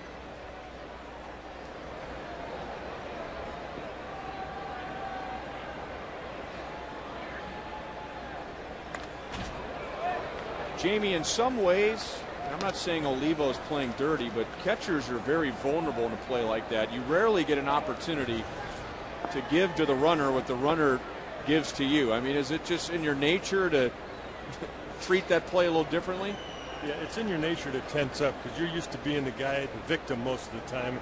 He knew he had a shot at getting the ball in time to maybe he can create the contact. And when you do that, I don't want to say he enjoys it, but it's better than the other way around.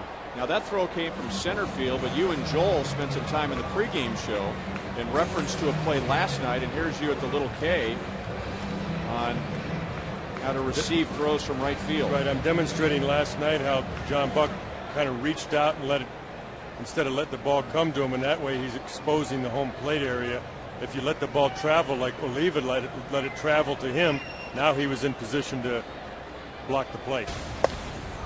Jamie, I know when I was a base runner scoring on a play and the throw was coming from right field, the thing that I always looked for was a catcher reaching toward the throw to right field because you want to catch him in that side, catch him right on the side and get him. If you're going to hit it, you're going to hit him right as he's trying to turn. So that really is a vulnerable position for a catcher to be in when he reaches out to receive that throw rather than letting it come to him. Absolutely. That's the one play you really get hurt on. Once you lean out like that, everything's exposed. You let the ball travel just like you talk about when you let it travel to second base on a stolen base, then you quick tag. Once you reach out, you become vulnerable. Jamie, was it hard simulating that play with Nate Bucatie's throw from right field at the Little K? Yeah, it was a little bit. We had Nate about 30 feet away, and he was struggling a little bit, but we had a few cuts. Wow, a whole 30 feet, huh? Well, it's the Little K.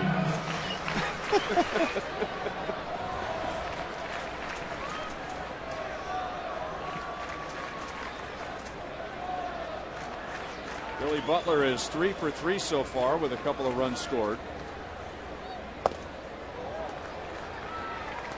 And now 3-0.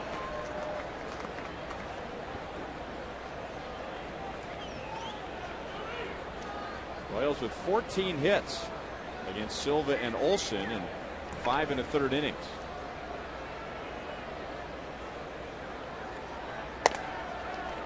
Four-pitch walk. A single, a strikeout, and a walk. And now Jacobs comes to the plate, and he has reached all 3 times he's come to the plate.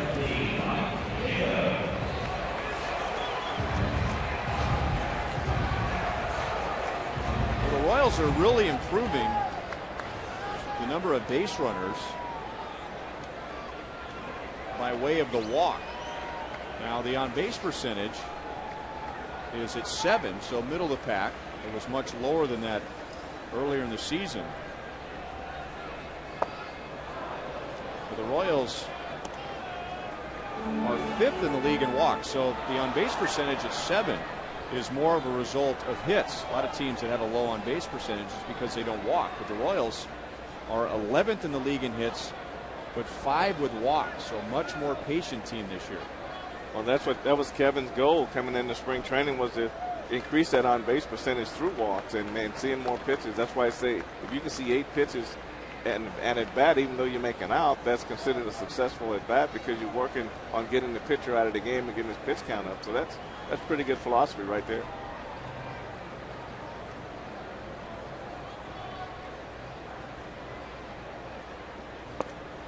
Jacobs down, 1 ball, 2 strikes. You know, Mike Jacobs is such a straight up and down hitter. I mean, there's no flex in the knees. He's just straight up and down. So he's really got to center the ball from the middle end because he doesn't really go out and get the ball on the outside corner. So when you're straight up and down, you either got to let the ball travel to drive it to left center, or in his case, you got to look for something middle end so you can be maximizing your swing.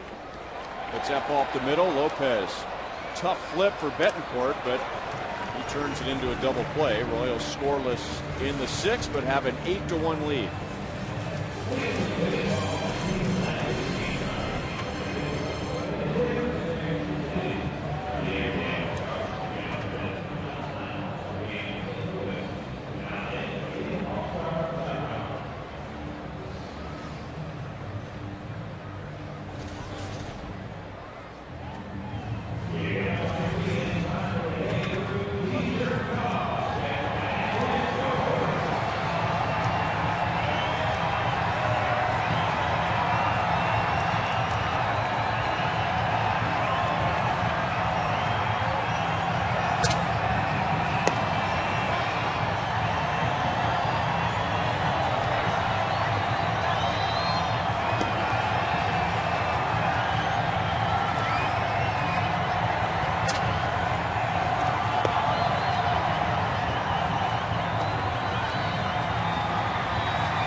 Here's the Verizon Wireless game summary.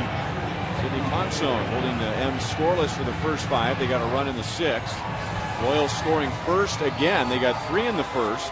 And the Royals are 10-2 when they score first this year. And Mark Teahen has had the biggest night at the plate with 3 RBIs. He had a 2-run single in the Royals' 2-run 4th. The home run in the 3-run 3rd. Now Ponson will face the lower 3rd of the batting order. Ball 1 on Kenji Jojima. Jojima is 0 for 2. Back to Ponson, who's been busy tonight.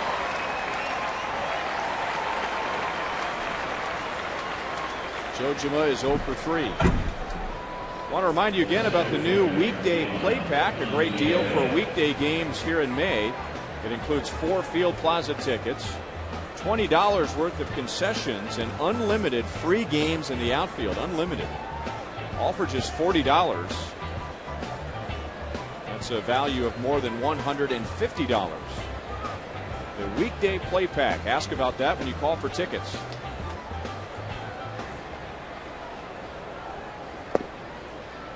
One on Franklin Gutierrez, a single and a fly out to right, 1 for 2.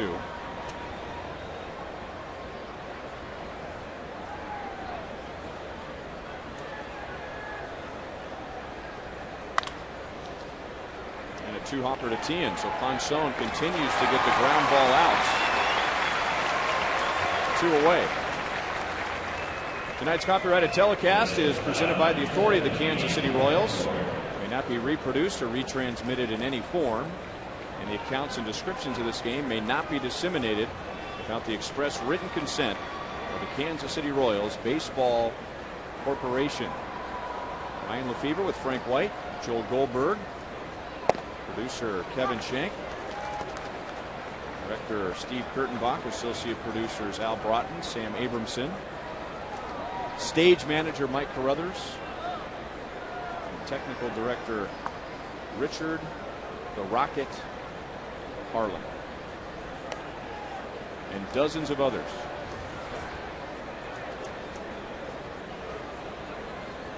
Betancourt with a single and a ground out to third.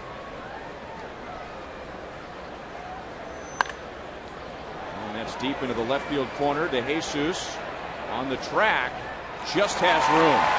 Second time in the last 2 innings that the Mariners have just missed a home run, and that's 7 great innings for Ponson.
Fans' reaction to Sidney Ponson coming off after pitching a scoreless 7th inning. Royals in front 8-1, and now Panera takes us around the American League, where the Yankees and Rays are waiting through a rain delay. Yankees are at 500, and the world is coming to an end in New York. Indians have defeated the Red Sox. Victor Martinez coming up with 4 RBIs. More problems in Chicago with weather. White Sox have lost 4 in a row, including their loss to the Royals last night. Alberto Callasco lines it to center and caught by Gutierrez. And more weather problems in Baltimore. So New York, Chicago, and Baltimore with weather trouble. Blue Jays lead the majors with 19 victories. We take that back. The Dodgers have 20 victories, and the Rangers and the A's. Texas has won 4 in a row. Oakland has lost 3 straight. So Callasco is 0 for 4. Now Levo loops it out into right center field, and now he and Branyan can talk over that play from a couple of innings ago.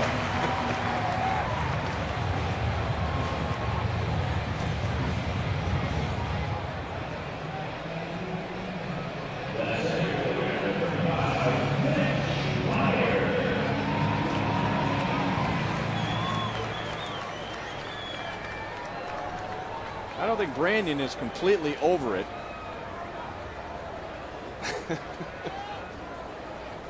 Kind of like making peace with your hand behind your back and your fingers crossed. Yeah.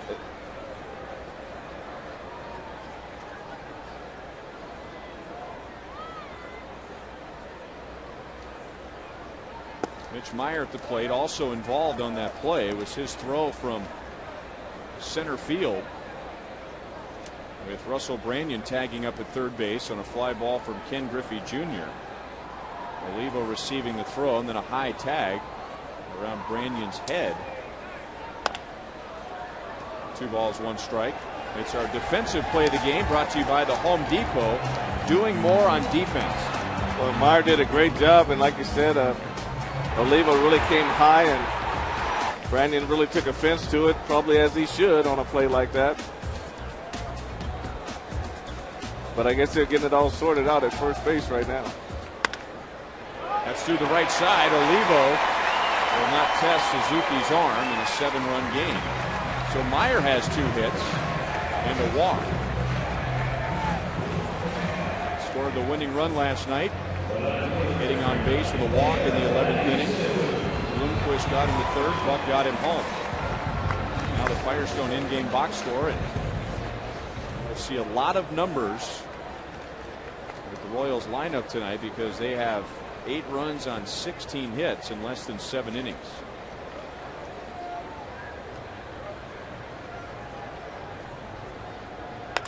And De Jesus slices it into left center field, and Chavez reaches up to make the play. Olivo is tagging. And he's in at 3rd and 2 down.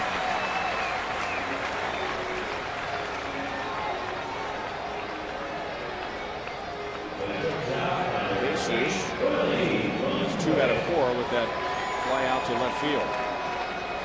That would have been an easier play for Gutierrez to take since he was coming that way, Indy being left-handed. They did play a lot tougher play. Willie Bloomquist, 2 out of 4, playing his first ever regular season game against his former team. The Royals and Mariners play quite a bit in spring training.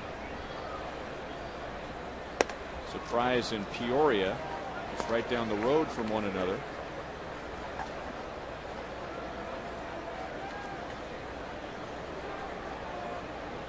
Don Wakamatsu, first year as Seattle manager.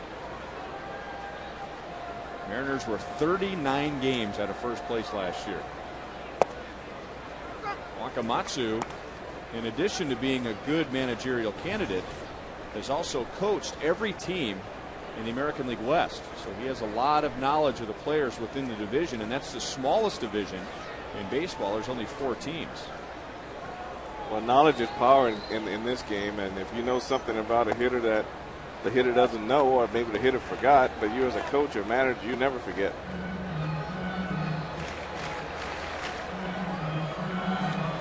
Wakamatsu, new manager. Jack Zurensik, the new general manager, coming over from the Brewers organization. 2-2.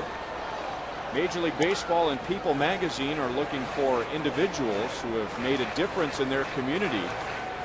30 everyday All-Stars will be honored at the 2009 All-Star Game in St. Louis.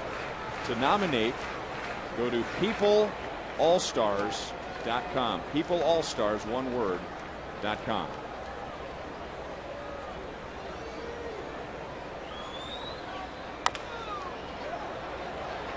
Lopez at second base, throws out Bloomquist. That's the inning. And at the end of 7, Royals lead 8-1.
Royals baseball brought to you tonight by Panera Bread. Explore a menu full of hearty soups, hand-tossed salads, inventive sandwiches, and savory breakfast items. Panera Bread, where every detail matters.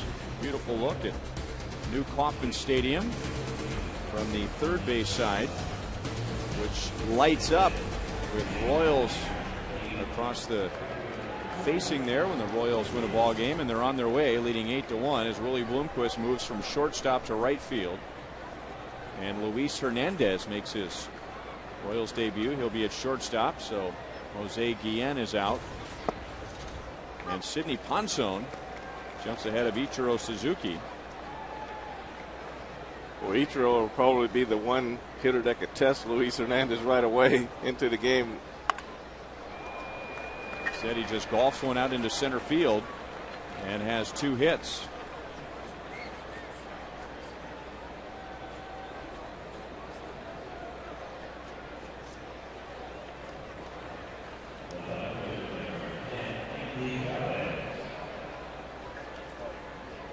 Oh, what's that? You see that movement there on the moon? Is there life? You see that? Is there life on the moon? Frank, I've explained this to you before, that it is a sports television rule that if there is a full moon, you must shoot it at least once. Well, it was shot, but I've never seen anything go flying through it like that. It's always a beautiful shot, too. And, of course, we still have that collection of bees on top of our robotic camera behind home plate. Andy Chavez to Mitch Meyer in shallow left center. Chavez is 0 for 4.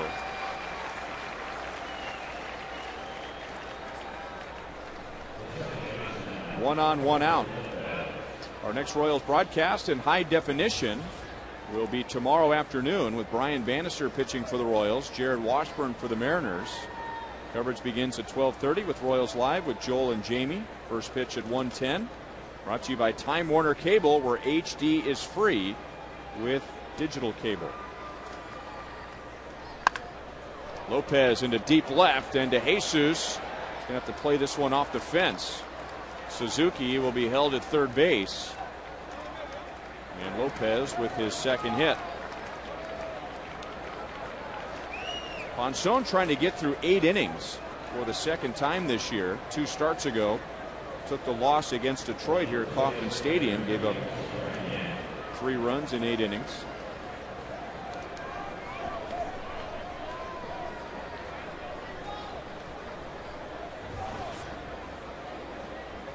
Pitch count is outstanding. So he has plenty of fuel in the tank, you would think, on a night like tonight. I mean, this would be a perfect night to pitch. Well, I think so. I mean, 75 degrees is awesome. No, very, very low wind, if any, and humidity's kind of low. They just got a few balls up, and they got that ball up into the middle, and Lopez hit it against the left field wall. Well, with that being said, Corey Hillman will bring in Horacio Ramirez, the left-hand batter coming up, and fans are going to show their appreciation for Ponson, who's set to win his first game.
7 in the third. Good innings of work for Sidney Ponson, working with a big lead tonight. Fans groups of 20 or more can get unbelievable discounts and ticket packages. You can reserve great seats or one of the new areas like the Bud Light Party Deck on top of Rival Sports Bar. You can host a group of friends, your family, or a business event in a party suite. If you have a group and you want to bring them all out together, ask for group sales when you call 816-504-4040 or visit royals.com for more details. So Sidney Ponson is out. He is responsible for the 2 base runners. Horacio Ramirez last appeared on Sunday against Minnesota, trying to knock some points off of his earned run average. Scoreless inning with a couple of strikeouts. That was the game where the Royals were no hit for 6 innings and then scored 5 in the 7th off of Scott Baker and went on to win 7-5. They'll get left-hand hitting Russell Branyan.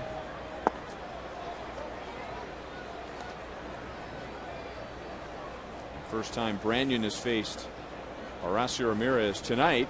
The Mariners' first baseman is 1 out of 3 with a double.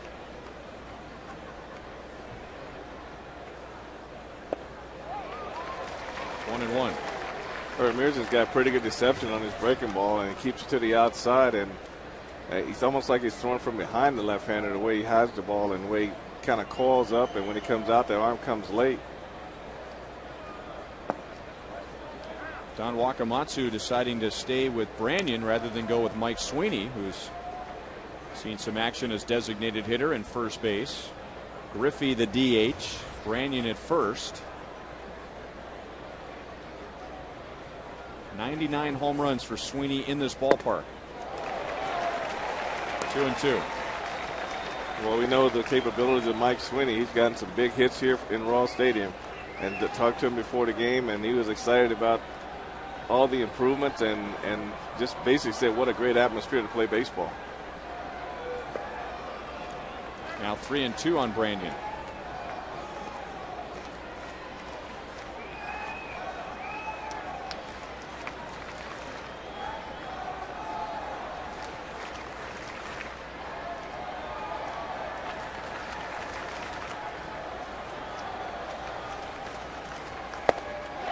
Struck him out.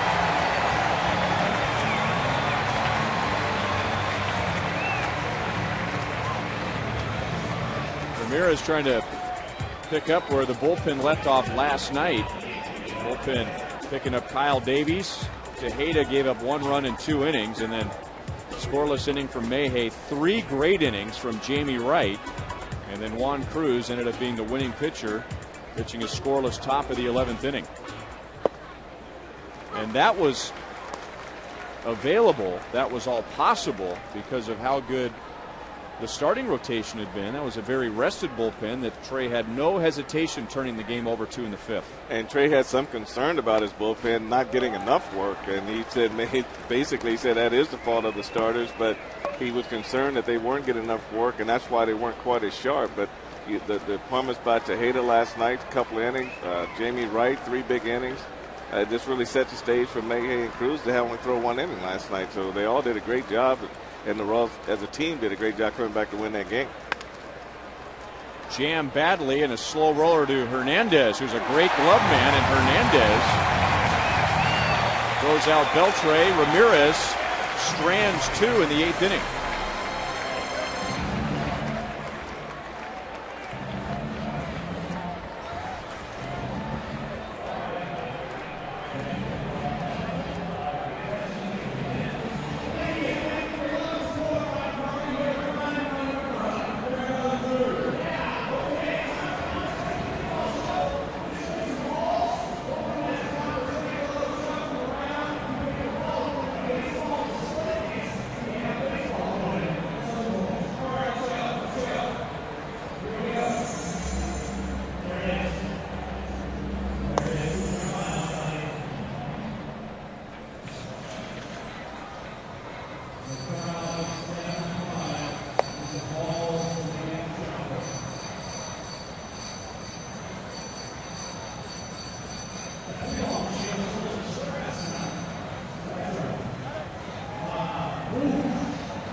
2-1 Royals coming up in the bottom of the 8th inning. You can stay connected to the game on your computer with MLB.tv. You can get 100 out-of-market games per week. You can catch games you miss on demand. A premium subscription lets you pause, fast forward, and rewind live games. That's interesting. I didn't know you could fast forward a live game. We'll see how that works. Give it a try. You go backwards and then, oh, let me catch up. Yeah. So if you had MLB.tv, if I'm reading that correctly, and you wanted to know what was going to happen in the top of the 9th inning tonight, you could just fast forward through this bottom of the 8th. Then you could find out before we would even know what happened. And then you can text us and make us sound like geniuses. You get another line of work, that's for sure. I like it.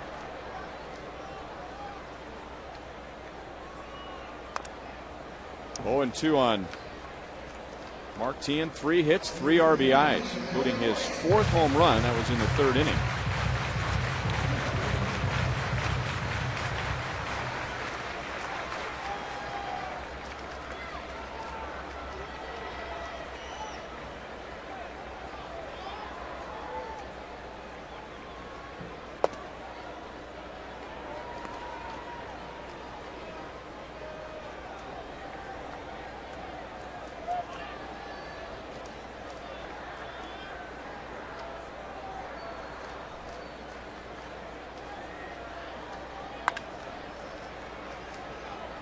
Lopez off of his glove, and Teahen's going to reach. That'll be an error charged to Jose Lopez, and that's the first error of the game. So Teahen on base for the 4th time tonight.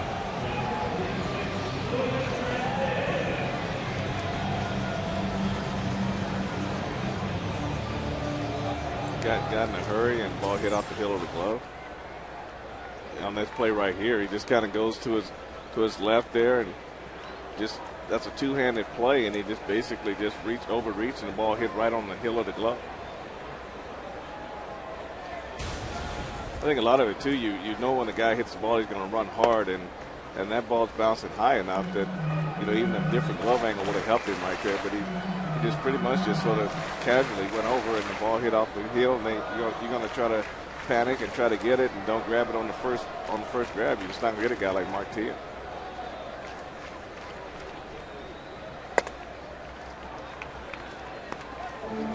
Two 2-0 on Luis Hernandez.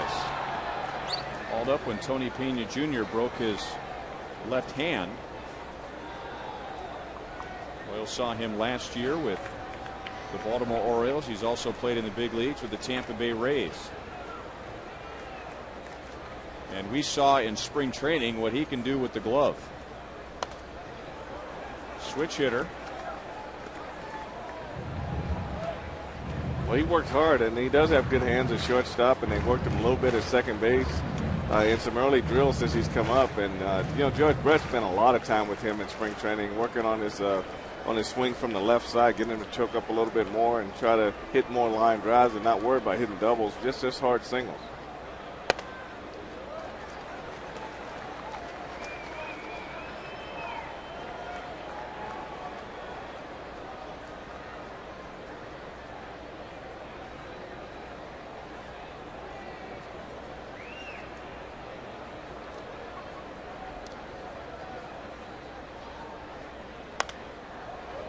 Three and two.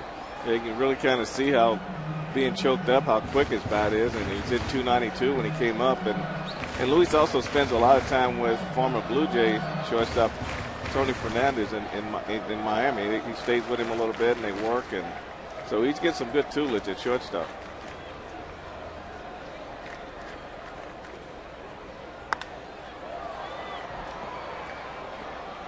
Gutierrez coming up in center field. Hernandez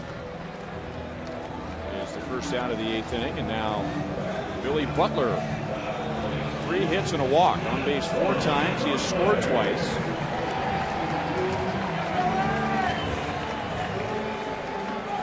Batting average now at .279.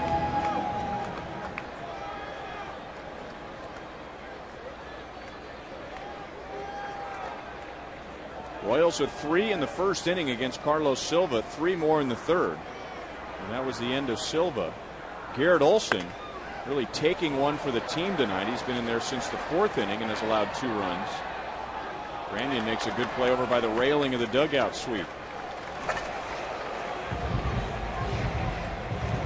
So with 2 down in the bottom of the 8th inning, and Mike Jacobs coming up. Let's revisit You Call It, presented by Sprint. Which newcomer has had the biggest impact for the Royals this year? And 53% said Coco Crisp. And we thank everyone for participating tonight. And a pretty close second with Jacobs and Bloomquist. Coco not in the lineup for the first time this year. He was the only Royal to start the first 27 games. Martian now is the only Royal to play in every game. He hasn't been in the starting lineup every game, but he's appeared.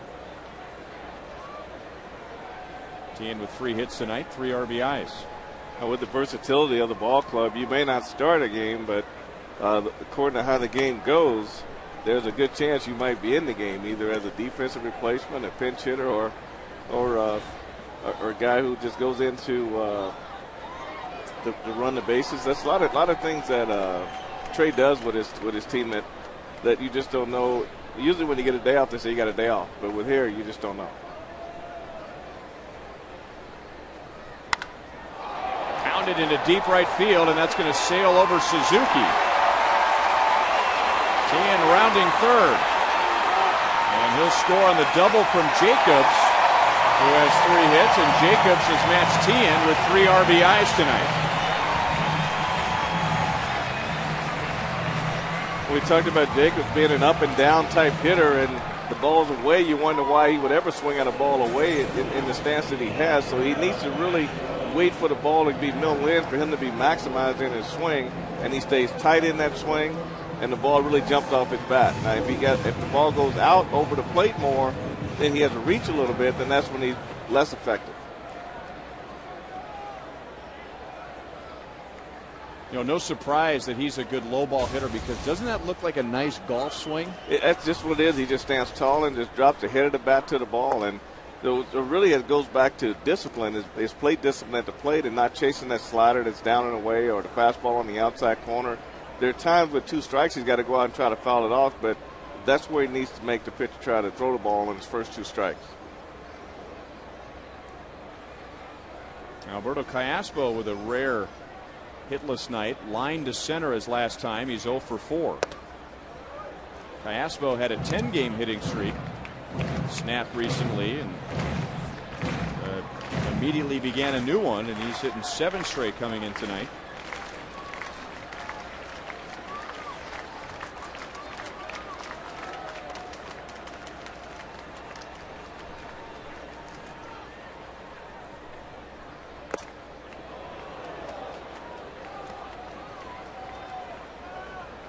That's something you don't usually see Alberto Callaspo do, is just take that big swing like he's trying to hit home runs. So you hope the 2 home runs he hit this year is not taken away from what his strengths are, which is staying right center against left-handers and left center against right-handers.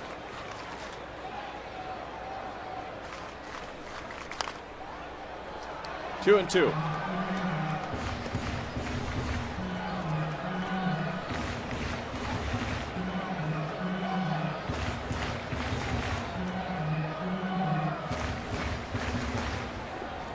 Jacobs has driven in Tian, who reached on an error in this 8th inning. 3 in the first, 3 in the third, 2 in the fourth, 1 in the 8th for the Royals tonight. 3 outs away on defense from their 5th consecutive win. Branyan gets a big bounce and goes to the bag. An unearned run for the Royals and an 8-run lead.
Coming up immediately after the game, it's Boulevard Royals Live with Joe Goldberg and Jamie Quirk. Highlights from tonight's game. The Royals 3 outs away from 5 straight wins and 7 of their last 8.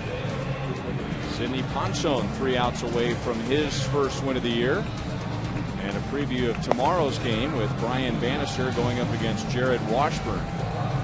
Boulevard Royals Live brought to you by Boulevard Brewing Company, Kansas City's beer. John Buck will catch the 9th inning. And Kyle Farnsworth will take over for Horacio Ramirez, who got out of a 2nd and 3rd 1 out.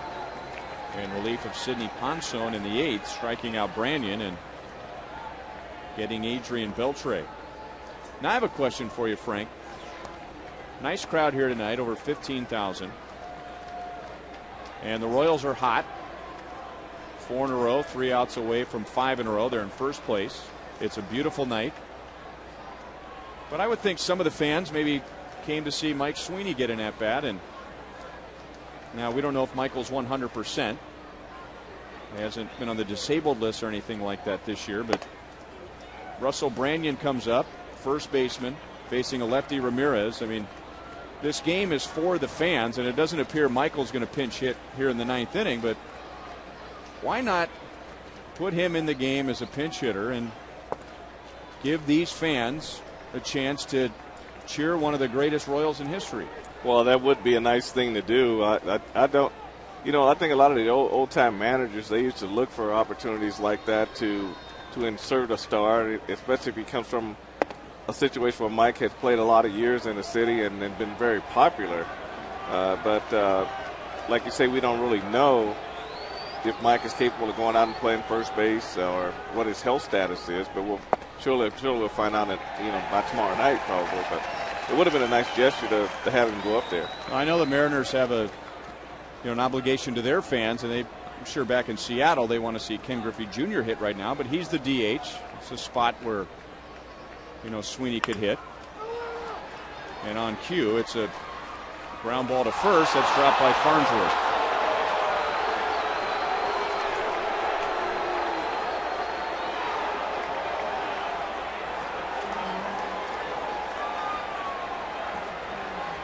A lot of times when pitchers are running to the bag, the biggest mistakes they make is they don't keep the eye on the ball and feel for the bag. Sometimes they drop the head right before they get there, and there's just a little bit taking out the ball is enough to drop the ball.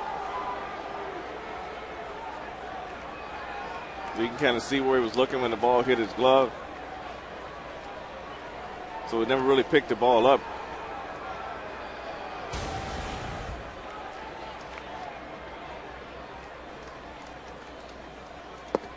Well, I agree. And nothing against Don Wakamatsu. I mean, he knows his club much better than we do, but it reminded me of last year.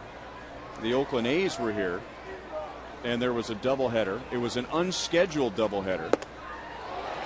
And Bob Guerin played Mike Sweeney in game 1. There were 13 people here for that game. That was about 4 or 5 or something like that.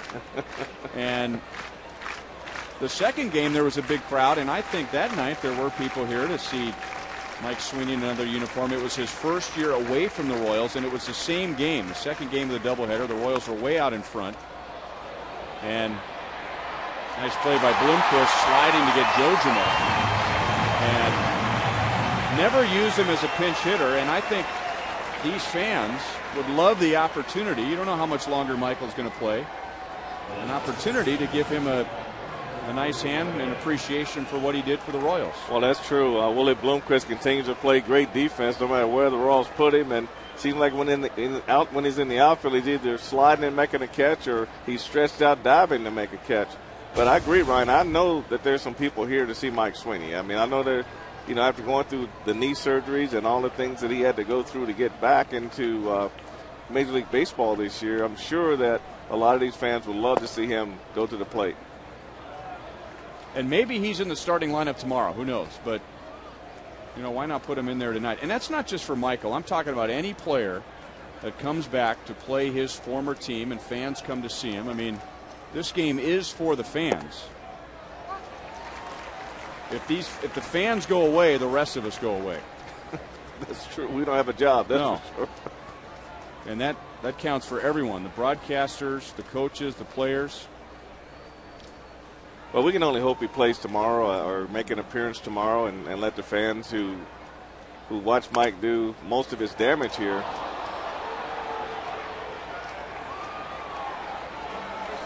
That'll be a base hit off the bare hand of Kyle Farnsworth. So first and second and one out.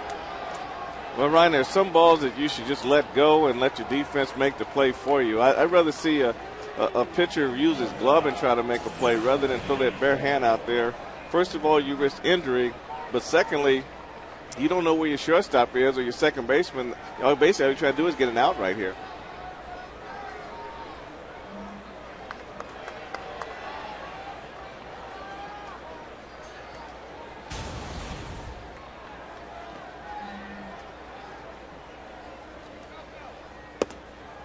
And now ball one on Bettencourt.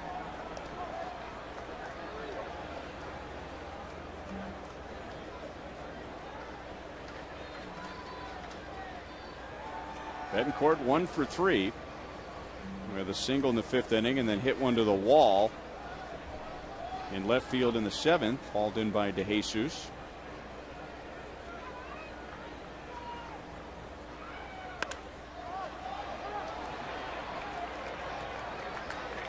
Infield fly rule as Callaspo goes out into shallow center field, and Royals are one out away from their fifth consecutive victory.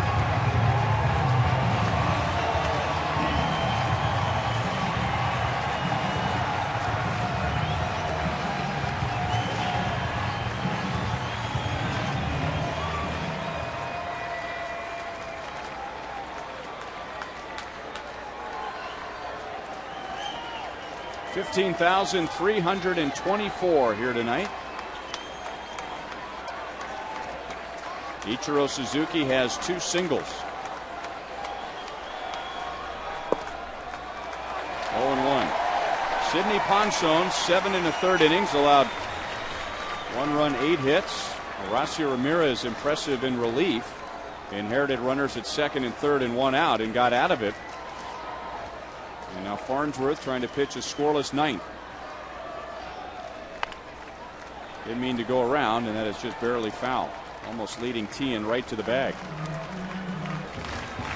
One thing by Ichiro, you have no clue where the ball is going to go when he swings. You just have to be expecting the ball to be hit in your vicinity, especially when you're third, short, and second base.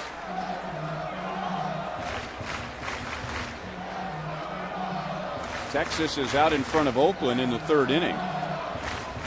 So before this night of Major League Baseball is over, the Mariners could find themselves in second place.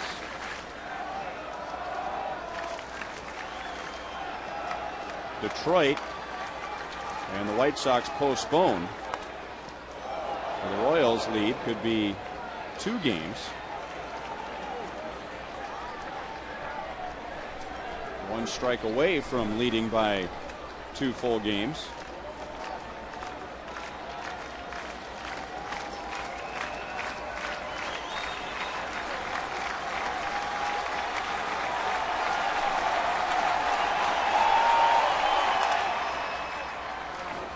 Just foul. I tell you, you seen the girls softball players how they slap and run. That's just what that reminds me of. Most hitters, you try to get them to stay behind the ball and rotate the hips as the bat's going through. His hips actually go first, and his hands drag, and that's unless you keep the ball on the inner half sometimes. But he just want to slap the ball and run. He went around, so Farnsworth ends his outing with a strikeout. And the Royals bullpen in the last 2 games has allowed 1 run in 10 innings. So Sidney Ponson ends up with his